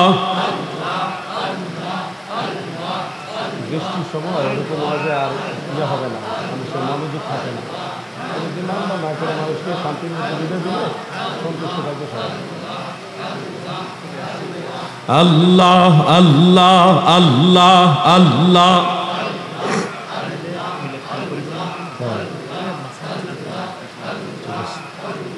লা ইলাহা ইল্লাল্লাহু মুহাম্মাদুর রাসূলুল্লাহ সাল্লাল্লাহু আলাইহি ওয়াসাল্লাম। আমার একটা বই, এই বইটা আপনাদেরকে অনুরোধ করব পড়ার জন্য। কেন অনুরোধ করতেছি? কোথাও অনুরোধ করি না, আজকে বললাম বাস এখন বলবো অনুরোধ। কেন?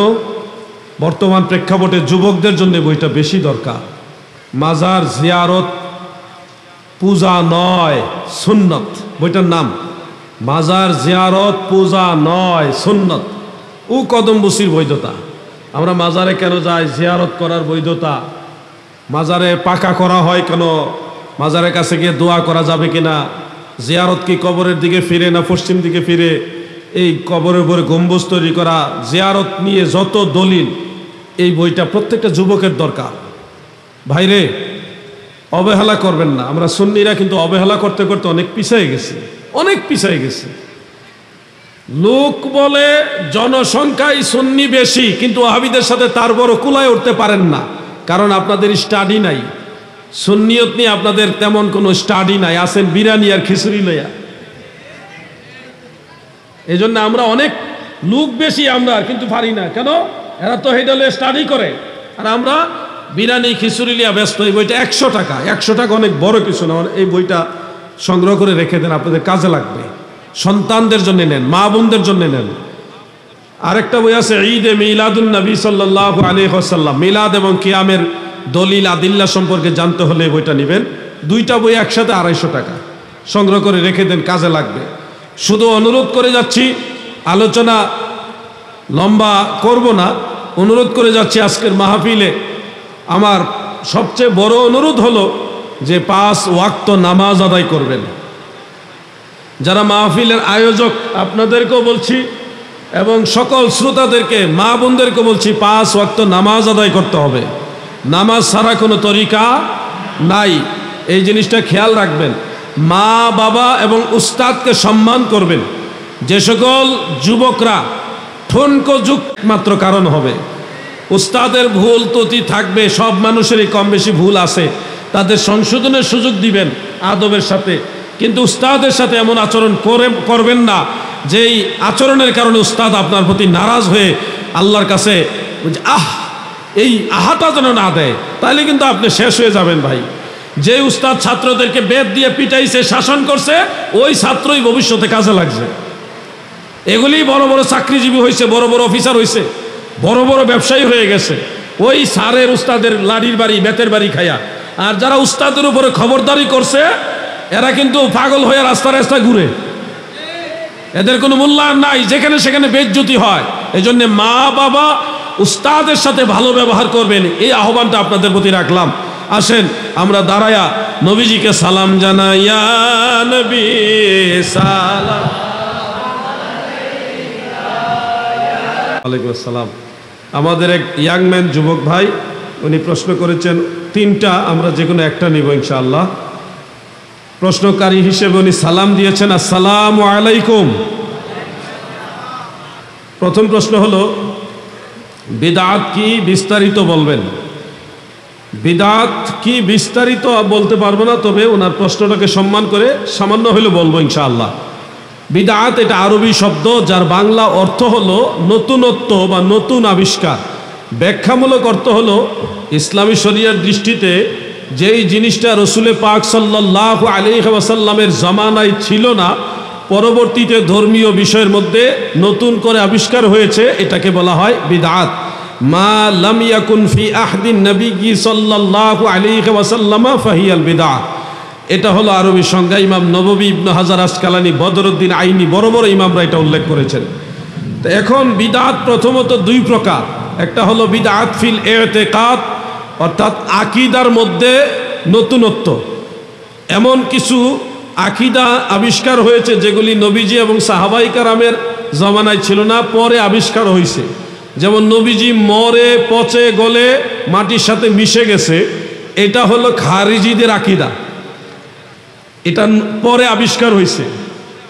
এরপরে রসুল পাক সাল্লাল্লাহু আলাইহি সাল্লামের শাফাআত করার কোনো ক্ষমতা নাই, এটাও খারিজিদের আকীদা, এটা পরে আবিষ্কার হয়েছে। এবং নবীজি সাল্লাল্লাহু আলাইহি সাল্লাম সহ কোনো ওলিয়া উলিয়ার উসিলা ধরা যাবে না, উসিলা ধরা শিরিক, এই আকীদাটাও খারিজিদের আকীদা, এগুলি পরে আবিষ্কার হয়েছে। এই ধরনের নতুন নতুন কথা পরবর্তীতে যেগুলি আবিষ্কার হয়েছে, এগুলিকে বলা হয় বিদআত ফিল ইতিকাদ, আকীদার মধ্যে বিদআত। অরিজিনালি এরাই হলো বিদআতি। দ্বিতীয় প্রকার হলো বিদআত ফিল আমল, আমলের মধ্যে বেদাত। আমলের বিদআত দুই প্রকার, প্রথমত দুই প্রকার, একটা হলো বিদআত, বিদআতে হাসানা, বিদআতে সাইয়্যা। এটার আরো দুইটা নাম আছে, বিদআতে লাগবি আর একটা হলো বিদআতে শারঈ। তো একটা হলো জায়েজ বিদআত আর একটা হলো নাজায়েজ বিদআত। এই দুই প্রকার বিদআতকে মুহাদ্দিসিনে কারাম আরো 5 ভাগে ভাগ করছেন। এক ধরনের বিদআত মানা হইল ওয়াজিব, বিদআতে ওয়াজিবা। আরেক ধরনের বিদআত মানা হলো মুস্তাহাব, যেগুলাকে বলা হয় বিদআতে মানদুবা। আরেক ধরনের বিদআত মানা জায়েজ আছে, না মানলে অসুবিধা নাই, এগুলাকে বলা হয় বিদআতে মুবাহা। আরেক ধরনের বিদআতকে বলা হয় বিদআতে মাকরুহা, এগুলি গুনার কাজ, ছোট গুনার কাজ। আর সর্বশেষ যে ভাগ, এটাকে বলা হয় বিদআতে মুহাররামা, হারাম পর্যায়ের বিদআত। যেমন বিয়ের অনুষ্ঠানে দুল তবলা বাদ্যযন্ত্র সহকারে ছেলে মেয়ে একসাথে হয়ে যে গায়ে হলুদের অনুষ্ঠান হয়, এগুলি বিদআতে মুহাররামা, এগুলি হারাম পর্যায়ের বিদআত। আমি আর একটু সহজ করে বোঝানোর জন্য আপনাদের সামনে নিয়ে আসি। কোরআন শরীফে জের, জবর, পেশ, জজম, তাসদিদ এগুলি আছে কিনা? আপনারা কি জানেন এগুলো বিদআত? জানেননি? জানেন না, কেউ বলেও না, কিন্তু এগুলি বিদআত। একবারে সবাই জানে, মৌলানা যারা আছে, আলিয়া মৌলানা কোন আর কওমি মাওলানা বলেন, সবাই জানে এগুলি বিদআত, কিন্তু বলে না। বললে তাদের গুমর ফাঁস হয়ে যাবে যে কোরআন শরীফের বেদাত থাকলে তাহলে মিলাদকে বেদাত বলছেন কেন? কোরআন শরীফে বেদাত আছে। আসলে এই বিদআত নাজায়েজ না। কোরআন বুঝার জন্য ইলমে নাহু, ইলমে সরফ, এই অনুযায়ী জের, জবর, পেশ, জজম, তাসদিদ কোরআন হাদিসে যেগুলি আছে, এগুলি এইটা বিদআত হলেও এগুলি মানা আমার জন্য, আমাদের জন্য ওয়াজিব। এগুলি অনুসরণ করা আমাদের জন্য কি ওয়াজিব। বেদাত কিন্তু ওয়াজিব, মানতে হবে। না মানলে আপনি কোরআন পড়তে ভুল করবেন, কোরআনের অর্থ করতে ভুল করবেন, আমও যাইব, সালাও যাইব। তার মানে বোঝা যাচ্ছে বেদাতের মাঝেও ওয়াজিব আছে, মানতেই হবে, আবশ্যক বিদআত। দ্বিতীয় বিদআতে মানদুবা, মুস্তাহাব পর্যায়ের বিদআত। এটা হলো মিলাদ শরীফ বা কিয়াম শরীফ, এটাকে মুস্তাহাব পর্যায়ের বিদআত বলা হয়। প্রচলিত মিলাদ কিয়াম, মূল মিলাদ হলো সুন্নত আর প্রচলিত মিলাদ হলো মুস্তাহাব, এটা হলো বিদআতে মানদুবা, ওই ক্লাসের। আমি মিলাদ কিয়ামের সাবজেক্ট বাদেও সহজে আরেকটা পদ্ধতি আপনাদেরকে বলি। আপনাদের মসজিদে কাতারের দাগ আসেনি? মুসল্লিদের কাতার করার দাগ আছে? আপনারা কি জানেন এই কাতারের দাগ বেদাত? জানেন না? আজকে তো শুনলেন নাকি? কাতারের দাগ বেদাত, কিন্তু না জায়েজ না, জায়েজ বেদাত। এটা করতে হবে, নাহলে কাতার বাঁকা হয়ে যাবে। এটা নবীজির জামানায় ছিল না, সাহাবীদের জামানায় ছিল না, পরে আবিষ্কার হয়েছে, কিন্তু এটা ইসলামের কল্যাণে লাগে। এই জন্য এটা বিদআত হইলেও এটা সওয়াবের কাজ। আপনাদের মসজিদে দান বাক্স আসেনি? আপনারা কি জানেন দান বাক্স বিদআত? জানেন না? ইমাম সাহেব কোনোদিন বলে নাই, জীবনেও বলবে না। বললে তো চান্দা পাবে না, অথচ এই দান বাক্স বিদআত। দান বিদআত না, দান বাক্সটা বিদআত, কিন্তু নাজায়েজ বিদআত না, এটা জায়েজ বিদআত। বুঝতেছেন আপনারা? আমি যদি আরো বলি, আলেম সমাজ বেজার হয়ে যাবে, কিছু আলেম সমাজ ওনার বেজার হয়ে যাবে, একেবারে ব্যবসা বন্ধ হয়ে যাবে, কিন্তু বেশি বলবো না। এটা হলো দ্বিতীয় প্রকার বিদআত, যে অনেক বিদআত আছে পরে আবিষ্কার হয়েছে, কিন্তু এটা জায়েজ আছে, সওয়াবের কাজ। 3 নম্বর হলো বিদআতে মুবাহা, মানে জায়েজ বিদআত। এটা করলে সওয়াব হবে না, সওয়াবও হবে না, গুনাহও হবে না, আপনি চাইলে করতে পারবেন। যেমন আপনার মন চাইছে কালকে একটা অনুষ্ঠান করে মানুষের খাওয়াইবেন, এই অনুষ্ঠানটা হলো বিদআত, কিন্তু জায়েজ না, জায়েজ না, এটা আপনি চাইলে করতে পারবেন। খাবার যে কোনো সময় খাওয়াইতে পারেন, কিন্তু ওই যে অনুষ্ঠানটা করছেন, এই অনুষ্ঠানটা হলো মুবাহ, বৈধ, আপনি চাইলে করতে পারবেন। বুঝতেছেন আপনারা? 4 নম্বর হলো বিদআতে মাকরুহা, যেটা করলে গুনাহ হবে, বিদআত কিন্তু করলে গুনাহ হবে, ছোট গুনাহ হবে। যেমন মসজিদের মধ্যে অতিরিক্ত কারুকার্য করা, প্রয়োজনের বাইরে কারুকার্য করা বিদআতে মাকরুহা, গুনার কাজ। লাইট যতগুলি দরকার আছে বেশি লাগাইলেন, এটা হলো বিদআতে মাকরুহা। উচিত কথা কইলে আবার কোন মসজিদে গিয়ে পড়বো তা আবার ঠিক নাই। প্রয়োজনে বিদআত না, প্রয়োজনে না জায়েজ না, প্রয়োজনে জায়েজ, অপ্রয়োজনে দরকার নাই। 5 নম্বর হলো বিদআতে মুহাররামা। একটা উদাহরণ তো দিছি গায়ে হলুদের, এটাই থাক। এই 5 ধরনের বিদাত আছে। এখন দাদু কেউ আছে বুঝে ফতোয়া দেয়, কেউ না বুঝে ফতোয়া দেয়। হ্যাঁ, নবীজির জামানায় ছিল না, করা যাবে না। নবীজির জামানায় 3 দিনের চিল্লা, 40 দিনের চিল্লা, 120 দিনের চিল্লা, 6 উসুলের তাবলিগ ছিল না। রসুল পাকের জামানায় চরমুনায়ের মুরিদান যারা 21 সবক আদায় করেন, 21 সবক আপনারা বুঝবেন না, চরমুনায়ের মুরিদানরা বুঝবো, এই একটা সবকও ছিল না, বিদআত। বিশ্ব ইজতেমা, চরমুনায়ের বাৎসরিক জলসা, ইসালে সব মাহফিল, তাফসিরুল কোরআন মাহফিল, সব বিদআত। কিন্তু নাজায়েজ না, জায়েজ আছে। তো ওনারা নিজেদের বেলায় কিন্তু এগুলি দেখে না, দেখে শুধু সুন্নিদের বেলায়। এই মিলাদুন্নবী করা যাবে না, বিদআত। এইবার মিলাদুন্নবীর সময়, যেদিন মিলাদুন্নবীর দিন, ওই দিন ফেনীতে সিরাতুন্নবীর জুলুস করছে। মিলাদুন্নবীর দিন জুলুস করে সিরাতুন্নবী। মিলাদুন্নবীর দিনে সিরাতুন্নবীর জুলুস করা জায়েজ, কিন্তু মিলাদুন্নবীর জুলুস করা যাবে না। এই ওয়াহাবিরা কেমন পাগল চিন্তা করেন। এগুলি হলো আল্লাহ রসুলের সাথে বা সুন্নি জামাতের সাথে হিংসা কইরা, বিদ্বেষ করে এগুলি করা। যেই দলিলে সিরাতুন্নবীর মাহফিল জায়েজ, ওই দলিলে মিলাদুন্নবীর মাহফিলও জায়েজ। নিজের বেলায় জায়েজ, আপনি করলে জায়েজ না। যে তোমার কুকুর তোমার কুকুর, আমার কুকুর টমি,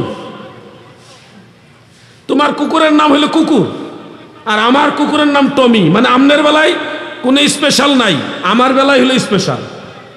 এই ধরনের নীতিতে আছে তার। আল্লাহ তাদেরকে বুঝার মতো তৌফিক দান করেন, বলে না আমি। ভাই বলতে গেলে অনেক বলা যাবে, বলার শেষ নাই, অনেক বলতে পারবো। আপনারা যে কাটা পাঞ্জাবি, স্টেজে অনেকের কাটা পাঞ্জাবি আছে, আপনার গায়েও আছে। আপনারা কি জানেন কাটা পাঞ্জাবি বেদাত? কাটা পাঞ্জাবি মানে সাইড কাটা। আমিও পড়ছি ছাত্র বয়সে, আপনারা অনেকে পড়েন। আপনারা কি জানেন এটা যে বেদাত? এটা সুন্নতি পোশাক না। হ্যাঁ, এটা আপনি চাইলে পড়তে পারবেন, এটা সুন্নতি পোশাক বলা যাবে না। আল্লাহ রসুল সাহাবাই কেরাম কাটা পাঞ্জাবি পরছে না।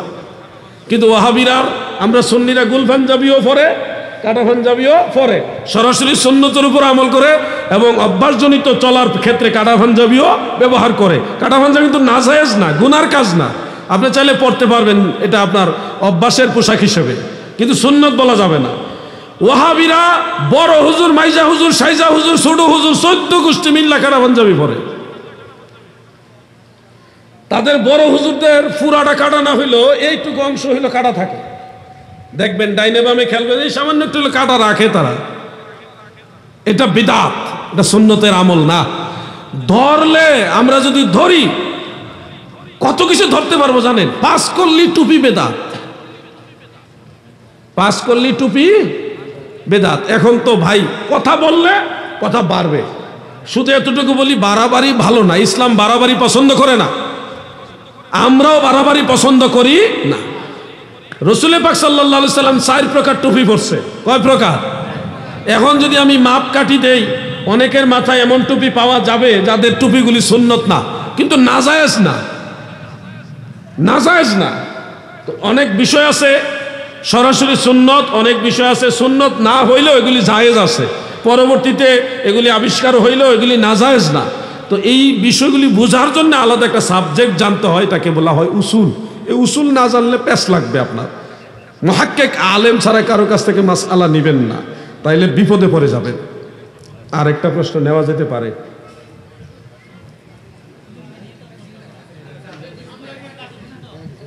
দিছেনি কই? ও হ, এটা একটাই নিব।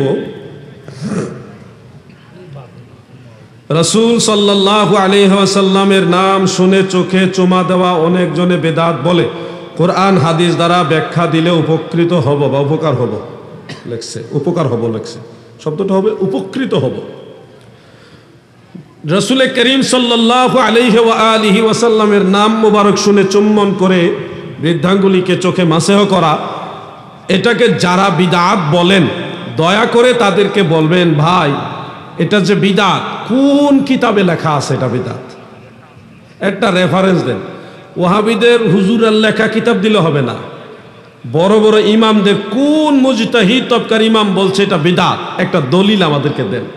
এটুকু প্রশ্ন করলে দেখবেন ওনারা কপাল ঘেমে গেছে, নাইলে শরীর ঘেমে গেছে, নাইলে বিভিন্ন দিকে দৌড়াদৌড়ি শুরু করছে।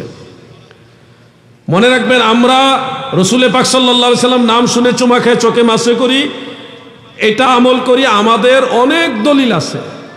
কওমি মাদ্রাসায় যেই কিতাব পড়ায় ওই কিতাব থেকে আমরা দলিল দিতে পারবো। যেমন একটা কিতাব কওমি মাদ্রাসায় পড়ায়, ওই কিতাবটার নাম তাফসিরে জালালাইন। বলেন, তাফসিরে জালালাইন শরীফ, এটা কওমি মাদ্রাসায় পড়া। ওই কিতাবেই লেখা আছে নবীর নাম শুনে চুমা খেয়ে চোখে মাসাও করা মুস্তাহাব। তারা কিন্তু এই কিতাব পড়ে, কিন্তু তারা মানে না। তো যেই কিতাব পড়ে তারা আলেম হয়, তারা ওই কিতাবই মানে না, তারা আমনের কথা মানবে? কথা বুঝছেন আপনারা? দেওবন্দের, গোটা দেওবন্দের সবচেয়ে বড় মাদ্রাসা, দেওবন্দীদের সবচেয়ে বড় মাদ্রাসা হলো দারুল উলুম দেওবন্দ, সাহারানপুর, ইন্ডিয়া। সেই দেওবন্দের একেবারে সবচেয়ে বড় যে ফতোয়ার কিতাব, এই ফতোয়ার কিতাবের নামই হলো ফতোয়ায়ে দারুল উলুম। ফতোয়ায়ে দারুল উলুম দেওবন্দের সবচেয়ে বড় ফতোয়ার কিতাব এটা। ওই কিতাবের মধ্যেও লেখা আছে নবীর নাম শুনে চুমা খেয়ে চোখে মাসাও করা মুস্তাহাব। এখন তারা তাদের সবচেয়ে বড় কিতাবই মানে না, আমনেরে মানবো? রাগ হবেন না, আমি জাস্ট কথাগুলি মনে করাই দিচ্ছি। দেওবন্দি আলেমরা তারা সবাই হানাফি মাযহাব দাবি করে। হ্যাঁ,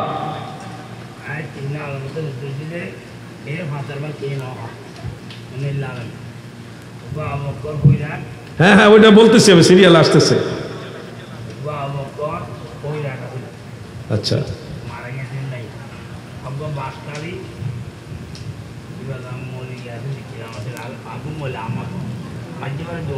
একটু মাইকটা দিয়ে বলেন না মুরব্বী, তাহলে সবাই শুনবে। না সবাই শুনবে না তো, আপনার কথা দরকার আছে আমাদের।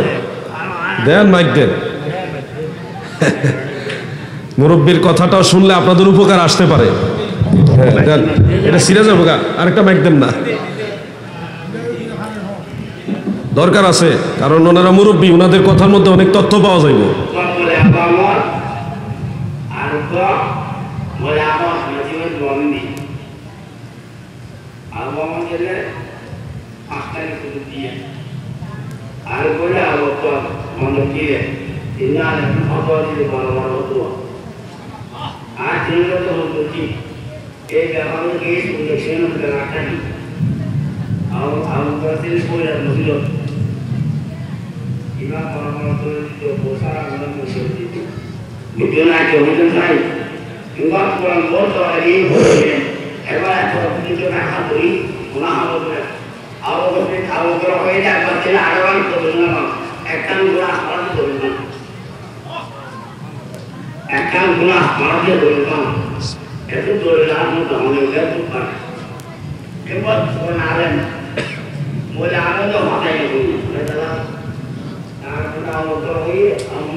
এখন এটা একটু তর্জমা করে দেন, আমি বুঝতেছি না কি ভাষা, আমার একটু তর্জমা করে দিতে।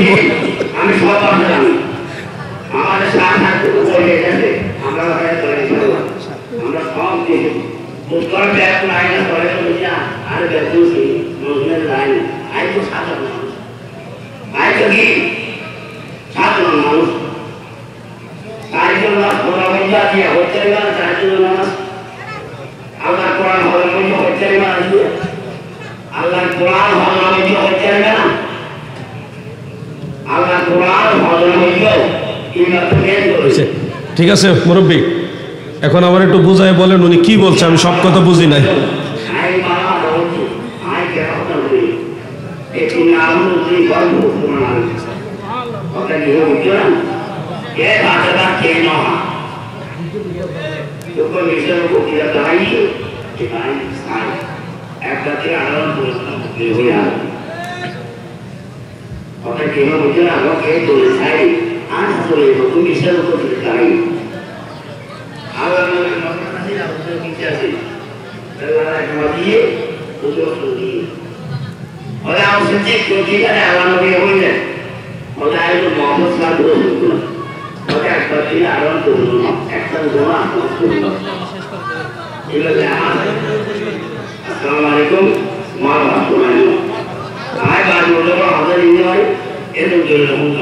আচ্ছা ধন্যবাদ।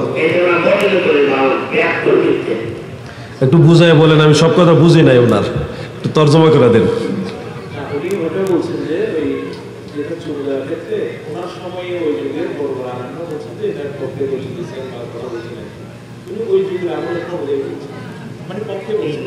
আচ্ছা যাক, বুঝছি, কিছু কথা বুঝছি, আবার কিছু কথা বুঝি নাই আর কি।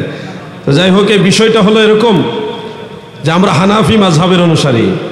আমাদের মাযহাবের বেশ অনেকগুলো কিতাবের মধ্যে এই নবীজির নাম শুনে চুমা খেয়ে এইভাবে চুম্বন করে চোখে মাসেও করলে মুস্তাহাব হবে, সওয়াব হবে, এটা উল্লেখ আছে এবং বহুত ফায়দাও আছে। এমনও কথা আছে, ওগুলি সনদ নিয়েও কথা আছে, যে নবীজির নাম শুনে চুমা খেয়ে কেউ যদি চোখে মাসের আমল নিয়মিত করে, আল্লাহ তাআলা মৃত্যুর আগ পর্যন্ত তার চোখের জ্যোতি কমাবে না।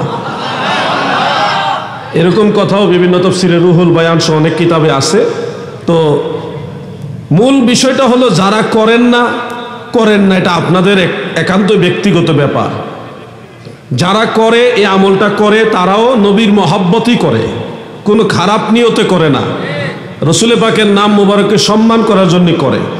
এখন আপনি করবেন না, আবার আরেকজনের আমল দেখলে হিংসা করবেন বা ফতোয়া সাপ্লাই দিবেন, হ্যাঁ বিদআত, তখন তো একটা ফিতনা হয়। এই ফিতনাগুলি আমরা পছন্দ করি। আপনি যদি বলেন যে এটা বিদআত, তাহলে যে কোনো একজন মুজতাহিদ এটাকে বিদআত বলেছে, একটা রেফারেন্স দেন না। রেফারেন্স নাই, কিন্তু দলিল হলো কিতাবুল আন্দাজ, কিতাবুল আন্দাজ। এই জন্য নবীজির নাম শুনে চুমা খেয়েছেন হযরত আবু বকর সিদ্দিক রাদিয়াল্লাহু আনহু, যেটা মুরব্বী বলছে ওনার বক্তব্যের ভিতরে, আমি এটুকু বুঝছি। হযরত বেলাল রাদিয়াল্লাহু আনহু আজান দিছে, আবু বকর সিদ্দিক রাদিয়াল্লাহু আনহু চুমা খাইছে। এবং নবীজি বলছে যে মান ফাআলা মিসলা মা ফাআলা খালিলি হাল্লাত আলাইহি শাফাআতি। ফতোয়া শামিতে একটু ভিন্ন আলফাজ আছে যে এইভাবে আমল করবে, হাসরের ময়দানে তাকে আমার পিছে পিছে জান্নাতে নিয়ে যাব। ইমাম মুল্লা আলী কারি রহমাতুল্লাহ আলাইহি বলেছেন, ইজা সাবাতা রাফুহু আলা সিদ্দিকিন ফায়াকফি আল আমালু বিহি। মারফু ভাবে যেহেতু এটা সাবিত, আমল করার জন্য এটাই যথেষ্ট। মুহাদ্দিসিন ফুকাহে কেরাম এটাকে মুস্তাহাব বলেছেন, আমরা ওই হিসাবে আমল করি এবং এটার সাথে নবীজির মহব্বত জড়িত। আপনার যদি মনে হয় আপনি আমল করবেন না, কোনো অসুবিধা নাই, এটা মুস্তাহাব। আমল না করলে গুনাহ হবে না, করলে সওয়াব হবে। কিন্তু আপনি আমলও করবেন না, আবার আরেকজনকে ফতোয়াও দিবেন, তখন কিন্তু এটা ফিতনার কারণ হয়। ফিতনা থেকে দূরে থাকবেন, আমল করার চেষ্টা করবেন। ওয়াফআলুল খাইরা লাআল্লাকুম তুফলিহুন। বেশি বেশি ভালো কাজের জন্য আপনারা মানুষকে আদেশ করবেন, বেশি বেশি ভালো কাজ করার তৌফিক আল্লাহ আমাদের দান করুক, বলেন আমিন।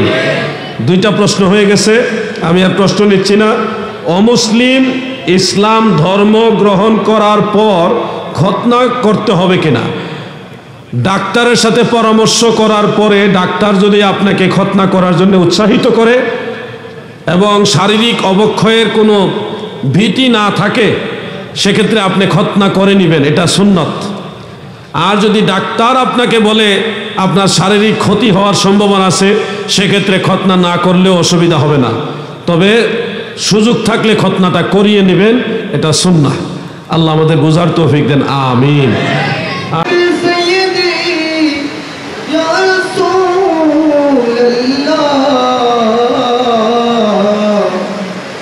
सल्लम अलैका या हबीब।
दीदार अता कर ऐ सबसे गुंबिद वाले मंजूर दुआ करना जब वक्त निज़ा आए आका दीदार दीदार होवे अपना सदिन ईद होवे